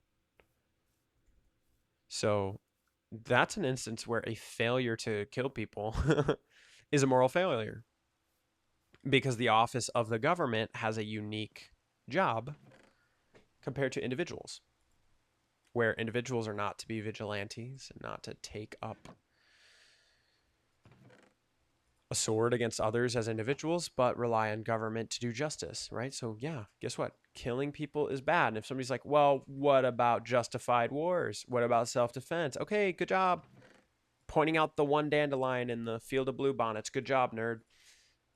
Things are complex. I get that. I agree.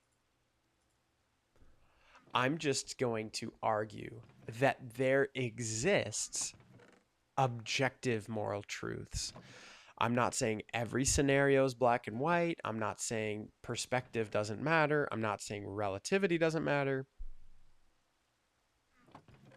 I'm just saying murdering of innocence is always objectively wrong. Rape is always objectively wrong. What does it mean to be objective? It means it's true independent of how you think or feel about it, independent of your culture, independent of your upbringing, independent of your presuppositions. It's wrong. That's what it means to be objective. If something's objectively true, it means your opinion doesn't matter. It's true independently of what you think. If something's subjective, it means it's determined by your frame of reference. So,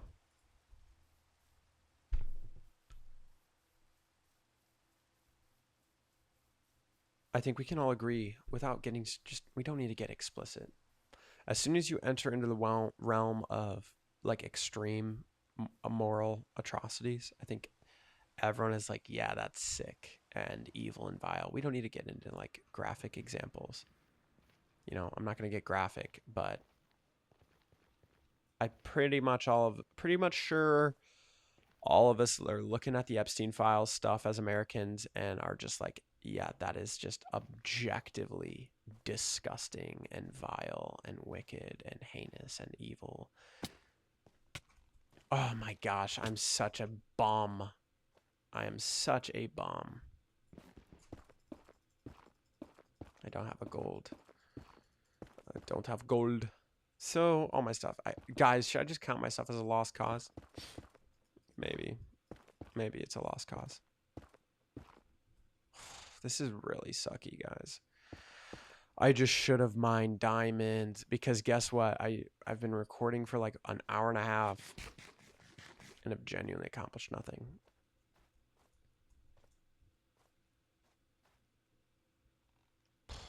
This is very bad situation.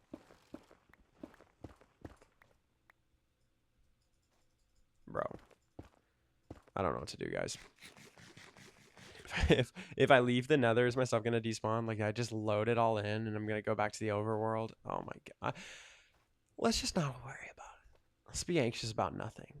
Let's just cast all of our anxieties onto the Lord.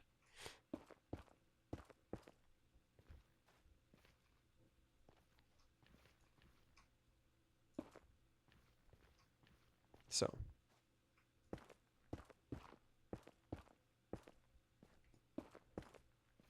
I think we look at the Epstein files and child sacrifice, and we say that is objectively false. And why do we say it's objectively false? Because our leaders, our nations, our legal system, the global network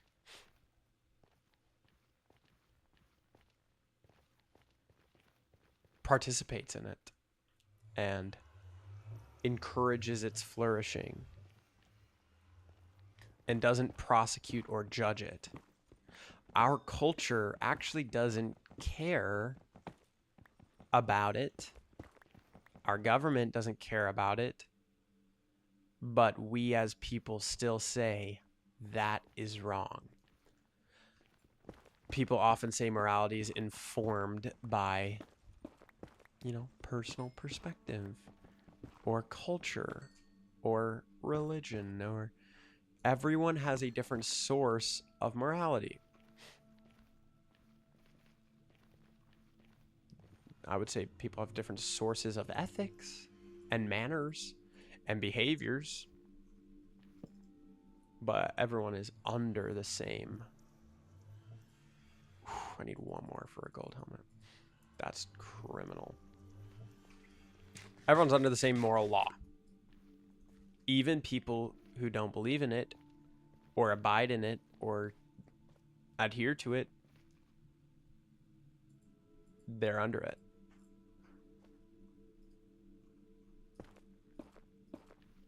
And we all say as Americans, we should hold them accountable to the law of this country that they don't care about, that they use loopholes to avoid getting in trouble. And we say we don't really care about that. We just want justice. What is justice? Justice is getting what you deserve. Justice is retribution. Justice is an eye for an eye.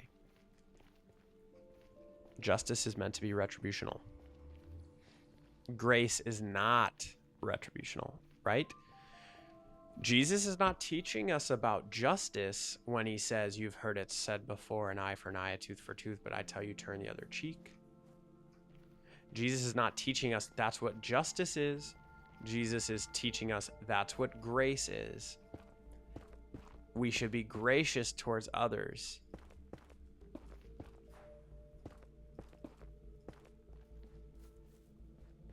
We should treat others well. Because without grace, we all stand judged, because that's what is just. To cry out for justice is to judge ourselves, right? That's what Romans 2 talks about. Back to episode 1, that Romans 2 and that moral authority argument for God's existence.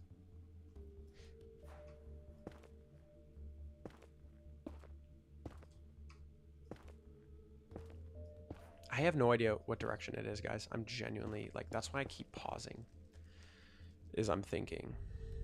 I have no idea where to go. And it's a little frustrating, but it's fine. It's more so frustrating because I had zero forethought to put in coordinates of where the fortress was. I don't know why I didn't do that. And I'm regretting that deeply. So we're gonna probably shuffle around for a while. I know that you as the viewer are gonna be you're gonna cringe and be embarrassed because you're like, dude, you went the wrong way. I remember where you went. Yeah, you can also skip back 10 seconds. You can skip back 10 seconds and I can't. Because this is unedited. This looks familiar, but it's a dead end. So I'm going to just keep running around in circles while talking about morality. Back to what I was saying about how I care about morality. Math is a cool argument for God's existence. Truth's a cool argument for God's existence. I like the moral argument because moral truths are truths, even though they're not like tangible, even though moral truths are not like physical and energy and matter. They're real, and we experience them more tangibly, ironically. Matter and energy is kind of, again, like I said, ubiquitous. We don't really like consider matter and energy in our daily lives. We consider the things that matter and energy make up because of our moral connection to them, our personal, emotional connection to them, I guess. This seems like a right direction. Yeah. Let's just go this way and just pray that if the Lord is gracious to us, willing to be, well, the Lord is gracious to us. Lord, if you are willing, it'd be dope to find this stuff. And if not, I'll just get it back pretty easily. But morality, back to what I was saying, is I need to, back to what I was saying, counter. Drop down in the comments how many times I said back to what I was saying. Smash like. To continue upon my prior point. In college, it's like everything that's intuitively moral, like they flip upside down. Right? I'm like in a medical anthropology class because it's like a required social credit. And the entire time in class, we will be talking about the human rights issues around the globe, which is important. I'm not saying that's bad or cringe to do. I think that's important to do. What's bad and cringe is how our lens for, oh my gosh, leave me alone. Is that we have no moral framework in that class. We say morality is not objective. Ooh. Am I crazy? I just built that. Oh my gosh. I'm like, oh guys, I'm finding the way. Nope. I literally just put that there 5 seconds ago. This tends to happen sometimes in like my Minecraft worlds where I die in the early game. Like I die in the early game and I'm like, I just want to start over. I just want a new world and I want to start from scratch. But I'm going to fight that impulse and try to find our stuff. I won't give up until I'm like tired and saying, let's do this again another time. But in that anthropology class, we'll talk about like how terrible something is and evil it is and how it's, it's against women's rights and it's a patriarchy or racism or whatever. And it's bad. But then you ask the question of like, what does it mean that it's bad? And it's like, well, that's not for us to decide. We can't impose our ideology onto others. Every culture is different. They teach that every culture is valuable. Every culture is true. Every perspective, every worldview is like equal in beauty and equal in truth, because it's all about your truth, living out my truth. And we're just back to here. This is like really getting annoying. It's fine. It's fine. It's fine. I don't think that's the right direction. So we'll go in this direction. Which is fine, guys. How can you say that every culture is valuable, living out their truth, they're only acting out what they know because that's what they grew up in? How can you say that and also say we need to end that practice, right? So an example is we talk in history class about human sacrifice and like Aztecs and Mayans and etc. Indians, American Indians. And we're like, that's a bad practice. And then you're just like, well, we do that with abortion today. It's like, no, no, no, no, no, no, no, no. How dare you say that? How dare you compare two identical practices? Oh, nope, that's a tree. I thought it was like a netherrack pillar. Guys, I'm gonna like launch myself into the lava. Honestly, I'm just like, I don't have enough stuff that's worth preserving. I'd rather just like teleport home by dying. Loki, Minecraft depression maxing this episode. So sorry, guys. Last episode was a whole lot of fun. Funny stuff. Last episode was the funny kind of dying. This episode's just like, this sucks and is annoying. Because like it all looks the same. Why didn't I save my coordinates? Why didn't I? I just want to like rage quit and start a new world. But I'm not going to. But I'm going to do this.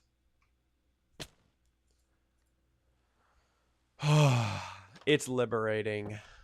It's so liberating. Let's start a new world in this world. How's it going, guys? Welcome to the Minecraft channel. It's first ever vid.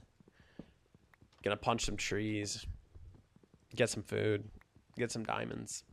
It's gonna be fun.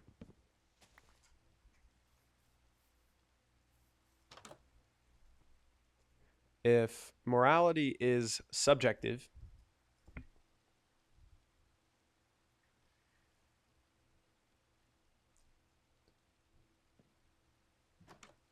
guys, I'm sorry. I was in that point and then I had a realization that I'm a fool. I'm such a fool. I could have, when I died, just not gone back into the nether at all.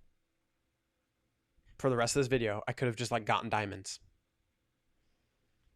And then watched back the recording and saw the direction I went and found my stuff. So let's pray that maybe I didn't load the chunks where my stuff is. Maybe I didn't get within render distance. I doubt it. I bet it's all despawned and I'm just coping. But what did I really have?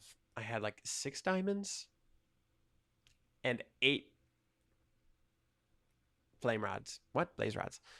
All that's super replenishable. So let's just like get over it. You know, was that a little silly how I dealt with that? Did I waste time and productivity? Yeah. But it's okay, guys. It's fine. It's just God is good and gracious to us. Let us move on. By what standard can we judge other cultures? By what standard can we say in Africa?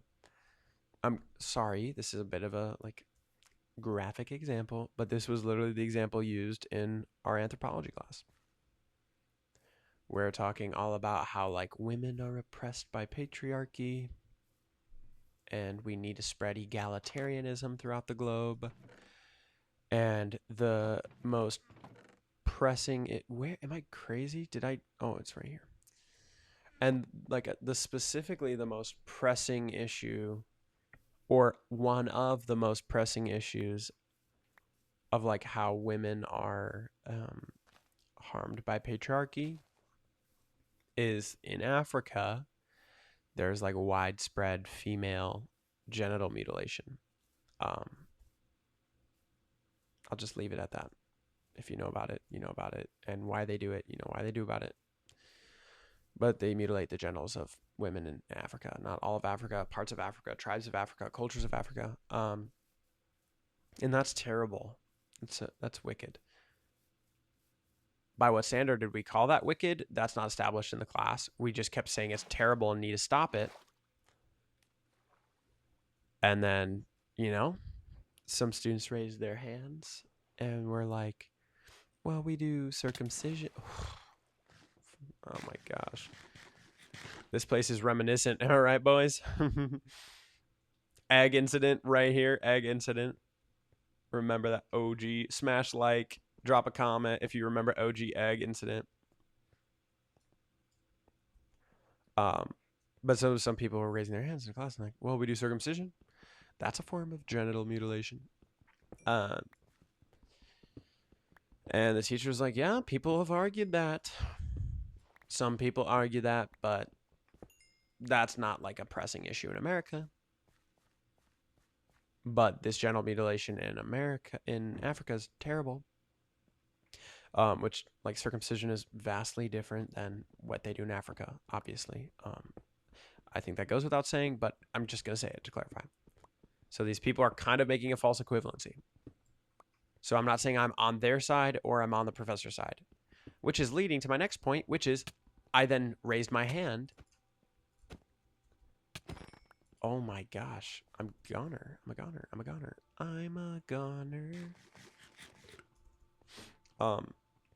So these people are talking about circumcision and genital mutilation, and everyone's just going around in circles. And I don't speak my mind in that class. If I spoke my mind in that class, I'd raise my hand after everything my professor says, because most of it is just genuine propaganda, brain rot, terrible falsehoods, because that's what most of the education system has become, sadly. It's just the truth. And that's sad, but it's true. Oh my gosh. Oh, they're fighting each other.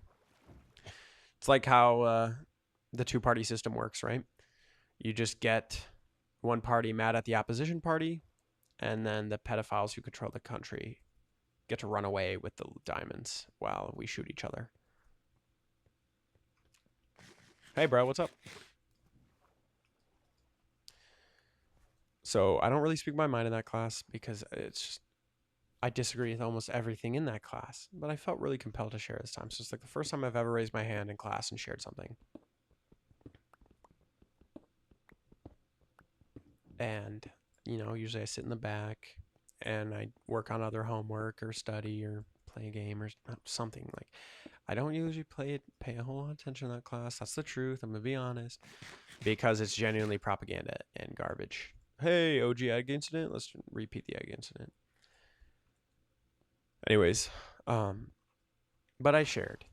So I raised my hand and I just asked her, by what standard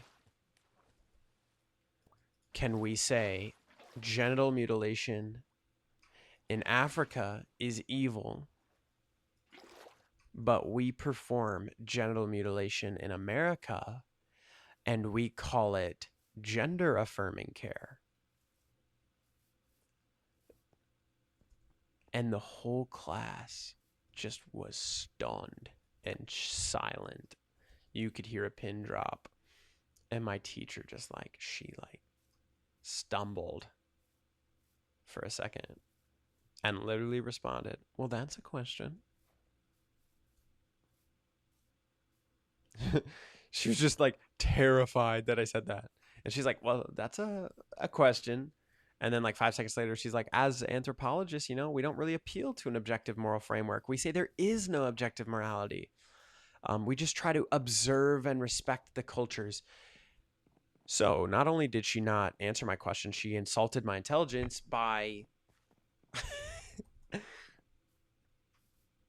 saying, we need to respect all cultures because there's no objective morality, but also I'm going to impose my culture worldviews on this culture by saying this needs to stop. What are you appealing to say that needs to stop? Because guess what? We do genital mutilation in America to little kids confused about their gender. And we say that's good. By what standard is that practice good for us and bad for them? By what standard are you even saying it bad? I'm not even the hypocrisy of it. I don't even need to call out the hypocrisy of it. It's just also, you can call something bad. Why is it bad? What makes it bad? What are you appealing to? And I'm going to wrap up this argument quickly because I laid the framework of this argument in episode 2. Because morality exists Where did it come from? That's just every argument for God's existence at the end of the day. Is we see these things, where did they come from? It's contingency. These things are contingent upon something necessary. So, if we see consciousness in our universe, where do minds come from? Brains are anatomy. They're matter, they're energy, they're cells. Yeah. Consciousness, though, like, where does consciousness come from? Where does life come from? It got here. Where did it come from? Morality is here. How did it get here? We see math. How did math get here? So, morality is not matter and energy, right? If morality is a human construct, a social construct, because it's evolutionarily advantageous to us, it's derived from monkeys finding out that if we create a legal system, we are more prosperous, I guess. That still is appealing to consciousness. Like, in order to like rationalize about morality, that requires a consciousness. So again, in the same thing with everything that begins to exist has a cause, and you're like, well, what if our universe exploded from another universe? What if there's infinite universes? What if there's aliens that are bigger than us that made us? What if it's a computer simulation? All you're doing is pushing back the logically necessary question of, where did this stuff come from? Sorry about my noisy neighbors if you hear them. Where did these things come from? Because if, let's say, morality is subjective, how did the minds get here to fabricate such a system? But again, I don't think morality is subjective. I think there are objective moral values. And if morals are objective and they're non-physical, they're non-material, they're not energy, they're not determined by those things, they're determined self-referentially. Why is murder wrong? Because it's wrong. Again, self-referential system. Why does 2 + 2 = 4? Because it does. Why does life require life to make life? Because it does. Why is energy not created or destroyed? Because it does. These are all just ubiquitous. I've used that word so many times. I'm sorry, guys. I tend to spam words when it's stuck in my head. Morality and math and all these things are so ubiquitous. I'm going to say it again because I can't think of a better word. And they're self-referential. But we know the universe began to exist. We cannot say these things have existed for eternity if there is not an eternity in our universe. So I would say morality is eternal, similar to truth, right? I said last time truth is eternal because it's a characteristic of God who's eternal. Truth is not like some self-existent thing, abstract and over God, right? Like God's bound by his own nature. He's not bound by anything outside of himself, right? So like, if God cannot make a square circle, like, can God lift a rock so heavy? Can he make a rock so heavy he can't lift it? See, omnipotence is impossible. No. It's either one, omnipotence doesn't require the demonstration of the logically impossible, the logically fallible, logical fallacies. Or the nature of that question is just like a non-question, right? If I say, can you smell blue? How come you can't smell blue? Are you even real? Are you even a real person if you can't smell the color blue? That's just like that's just a dumb question.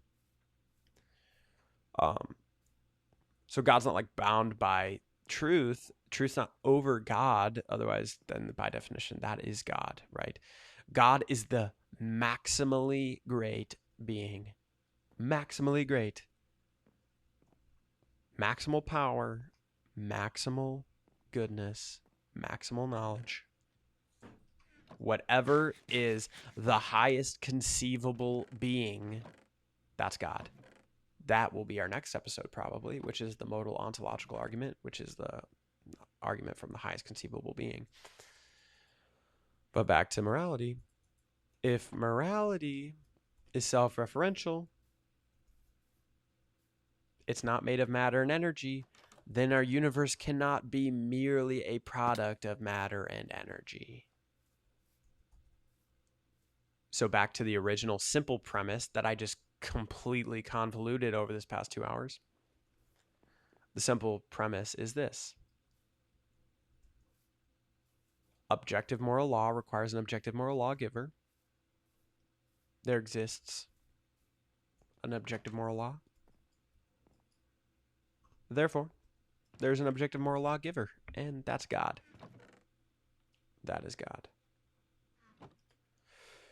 I really wanted to wrap that up because I feel so guilty that nothing's been accomplished. I feel like this is poopy, stinky, bad Minecraft content. But that's fine. Jesus loved me. Hopefully you learned something from this conversation. Now we're going to spend the rest of our time here.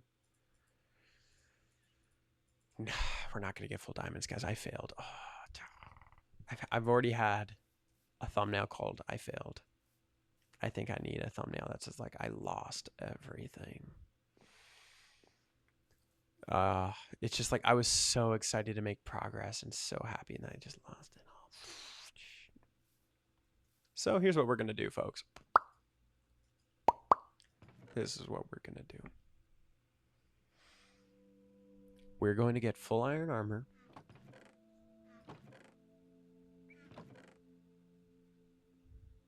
I lost all my food. We're going to be eating. We're going to be living on bread alone. Do not live on bread alone, brothers and sisters. Do not live on bread alone. We're going to rely on bread. Bread. Because we're going to go mining. We're going to get iron, armor back, and we're going to bring some torches and wood, and we're going to try to get some diamonds. End on a good note. I really wanted to play Minecraft for hours and hours and hours and talk for hours and hours and hours, and then I feel really defeated, guys. So I might need to like regroup. So let's just like end on a good note. Get a couple of diamonds, say we'll try our best next time, move on. Or maybe this video is the file's corrupted. The audio didn't work. So I can't upload this video. So I just film episode 4 like nothing happened. There's no embarrassment. That'd be dishonest. I did some off-camera mining, guys. I did the type of off-camera mining where you like lose all your stuff. You know how we ended last video with 2 diamonds in our hands? Like, yeah, I like did an off-camera mining and just, they went away. That doesn't make sense. Anyways, let's get some iron armor back.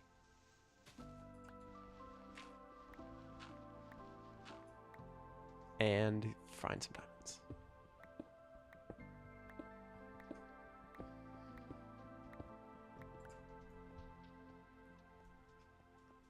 It'll be interesting. I've watched back all my videos up until this point. This one's definitely my longest video.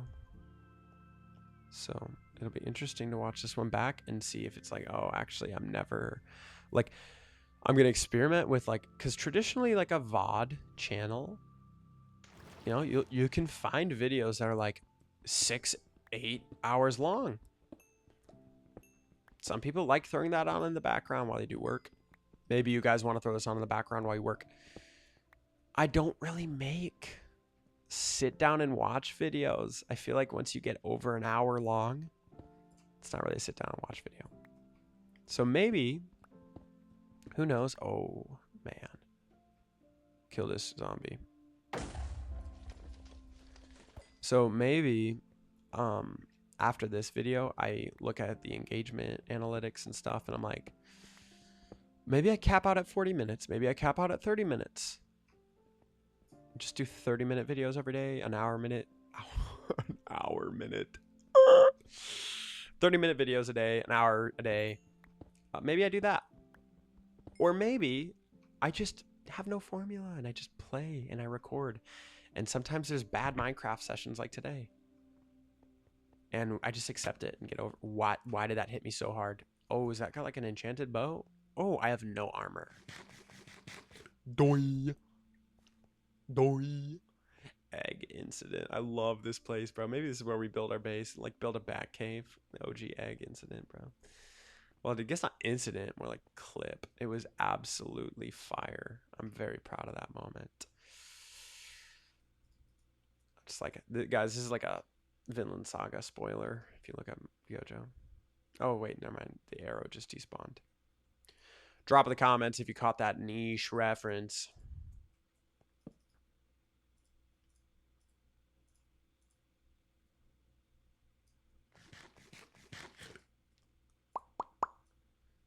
So, guys, this video,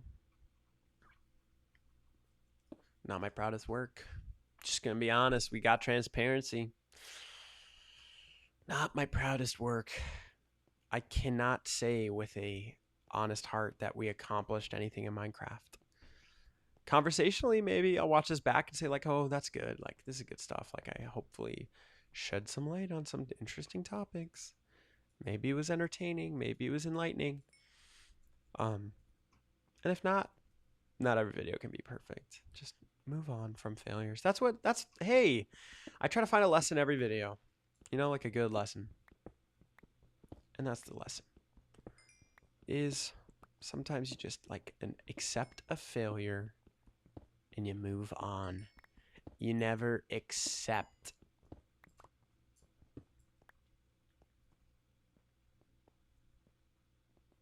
I don't know what to like.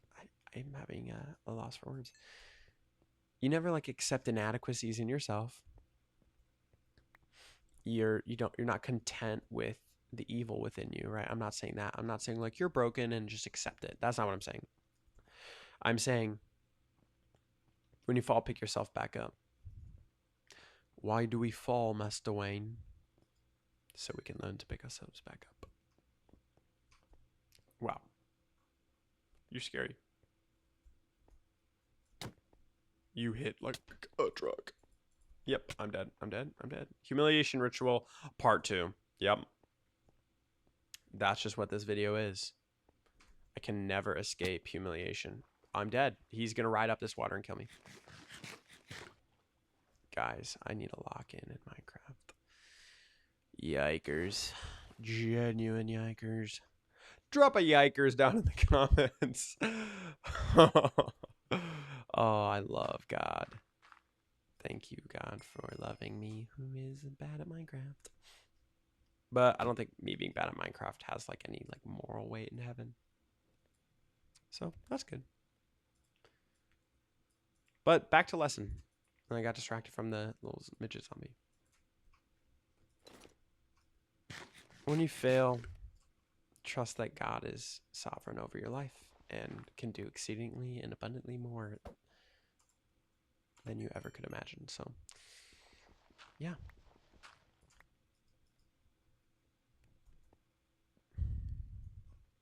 Let's spread some torches around because these googlies are been giving me troubles. Hey, there's some more iron. Cool. Just found some iron.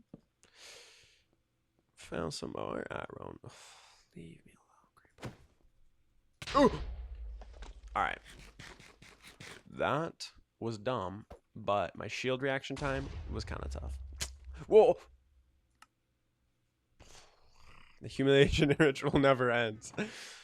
It never ends, guys. Oh, I cannot end this video with an empty inventory. I refuse. I want to end this video, guys. I'm embarrassed. I'm losing over and over again. This is not really fun right this moment. You know, like, tomorrow I'm gonna wake up and be like, ooh, I want to play Minecraft today. But right now it's not fun because I just keep losing everything. And I have no iron in these chests, so like I can't even get my stuff back with a bucket. But I want to end this video, guys. But I'm gonna get my stuff back, and we're gonna get full iron armor. Smash like. Smash like.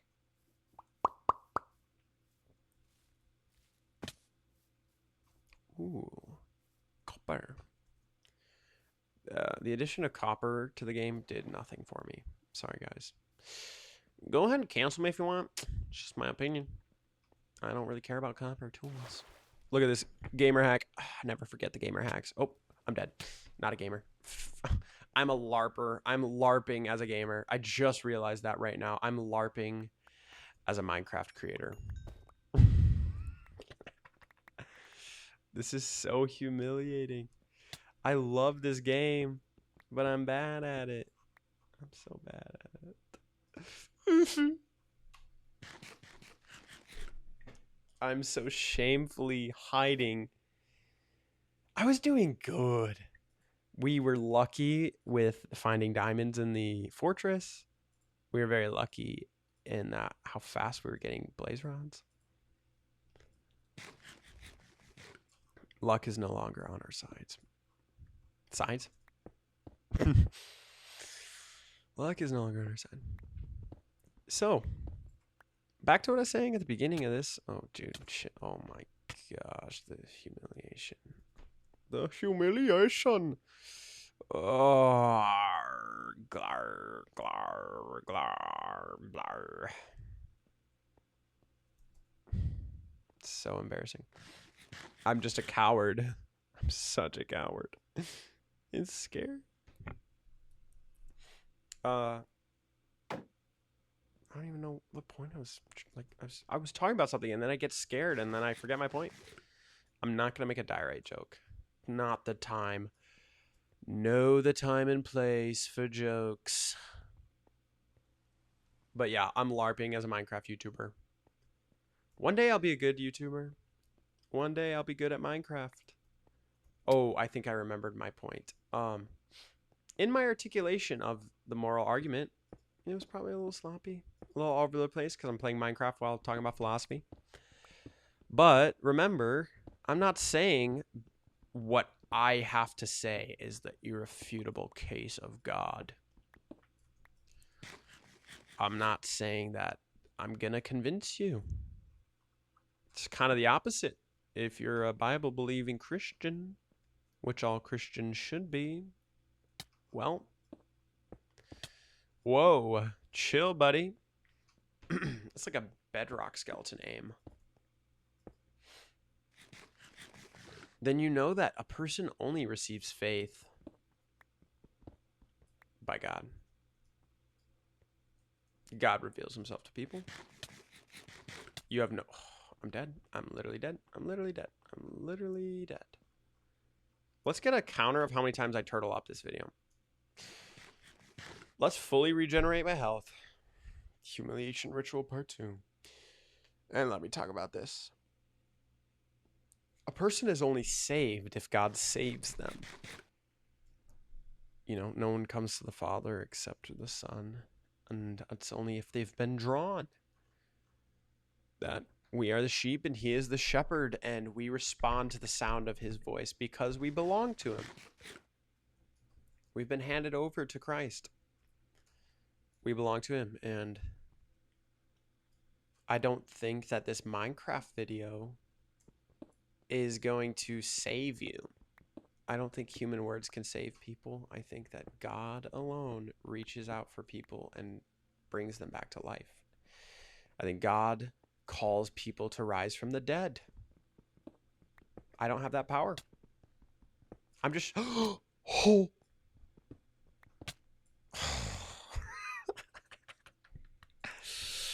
Oh my gosh. Hard mode, ladies and gentlemen. I think next video, here's the honest truth. Here's the honest truth. I don't really mine a whole lot because I'm bad at Minecraft. I almost always get my diamonds through trading. because it's just easy. Trading is broken. So I'm thinking next video we start a trading hall and maybe an iron farm, because then I don't have to go risk my life to get iron and risk my life to get diamonds. And when I'm like, oh, I need diamonds or I need netherite, I already have enchanted tools and armor to be protected. So maybe next video we do some villager stuff. I'm trying to do Minecraft, like progress Minecraft in like the traditional way. And I just keep dying. But back to what I was saying. Back to what I was saying. Oh my gosh. Oh my gosh. To return to that point, I'm just sharing like my faith and my views. I'm not saying like I'm the arbiter of truth and truth belongs to me and whatever I say is right. And like it's none of that. It's just like when I think about morality, I just am like logically to me that it's just demanding a creator. When I see consciousness, I think that demands a creator. What are you doing in open day? Get out of my sight. Oh my Gideon. What are you doing? You're useless. Oh, he's probably hiding because I've killed both family members of his. Sorry, dude. Minecraft Humiliation Ritual Part 2. The return to this forsaken place. Oh my. It never ends. It never ends. It's okay, guys. It's kind of funny. It's gonna like take a lot. This is criminal, by the way. Like that's bad game design. That's bad game design. I'm just kidding. Maybe I'm bad at the game. Cope.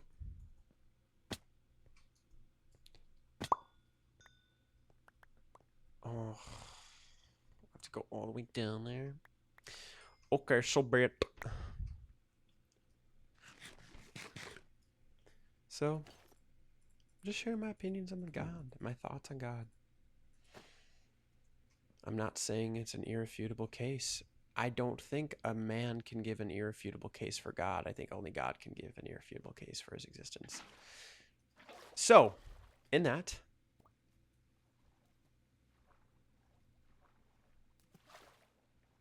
seek God. Well, I'm dead. I'm fine.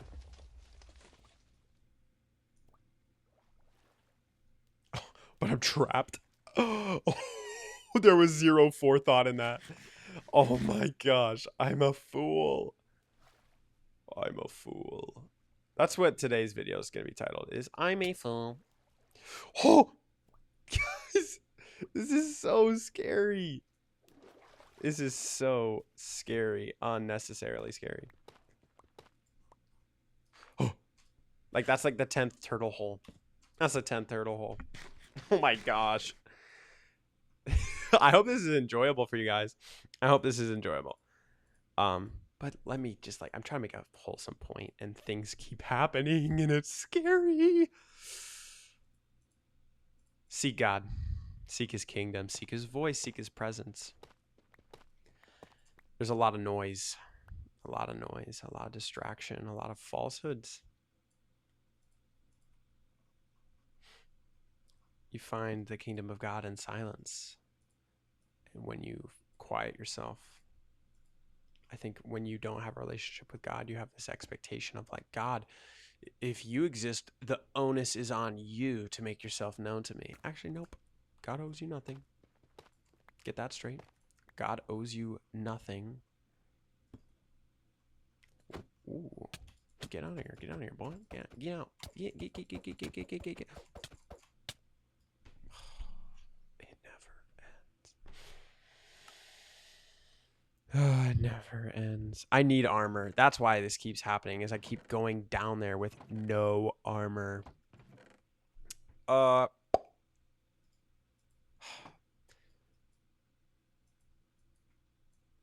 see craziness in mobs, you know, in political parties and tribes because the devil moves in crowds. And God speaks in whispers, folks. So, pray. Fall on your knees. Say, God, I don't know if you're there. I don't believe in you. I pray that you make yourself known to me, that you help me explore your son Jesus, and I find truth in him.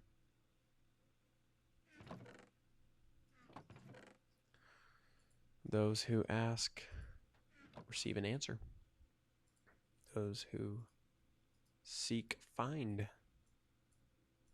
So, I encourage you to seek God. Seek him. Please seek God. Because he's transformed my life. We'll do a video on that probably, about like my personal relation. I'm not fixing that creeper hole. I'm sorry. I want to get my stuff and end this video. I'm not even going to find diamonds anymore. I'm literally getting my stuff and ending the video.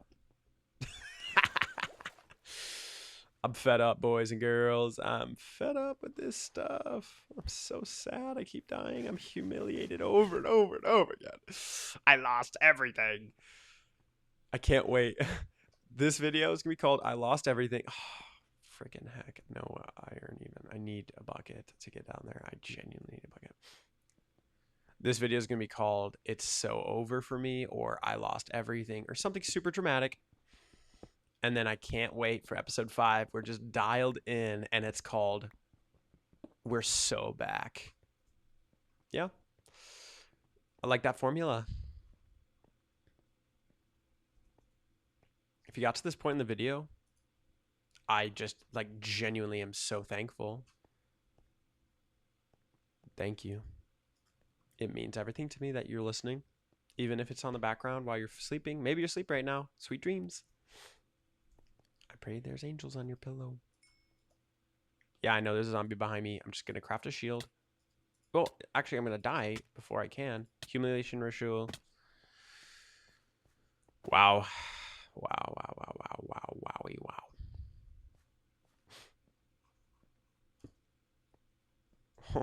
Oh my gosh. Thank you for watching this video. If you got to this point in the video somehow. I hope it filled you up, filled your cup. I'm just like very grateful that I get to do this. It's a blessing that I get to do this, even if I'm dying and losing everything. It's been so much fun. I'm having a great time. Genuinely, it's funny. Like, it's sad to lose all your stuff, but it's funny. Like, I can have a sense of humor about it. It's just a game. Get over it. Yeah. But it does mean a lot to me that you listen.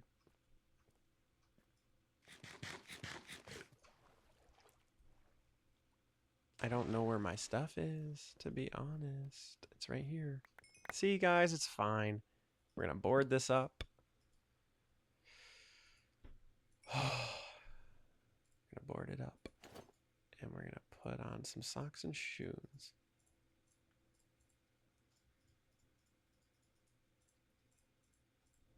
See, we're a little bit covered. Put on the full armor of God.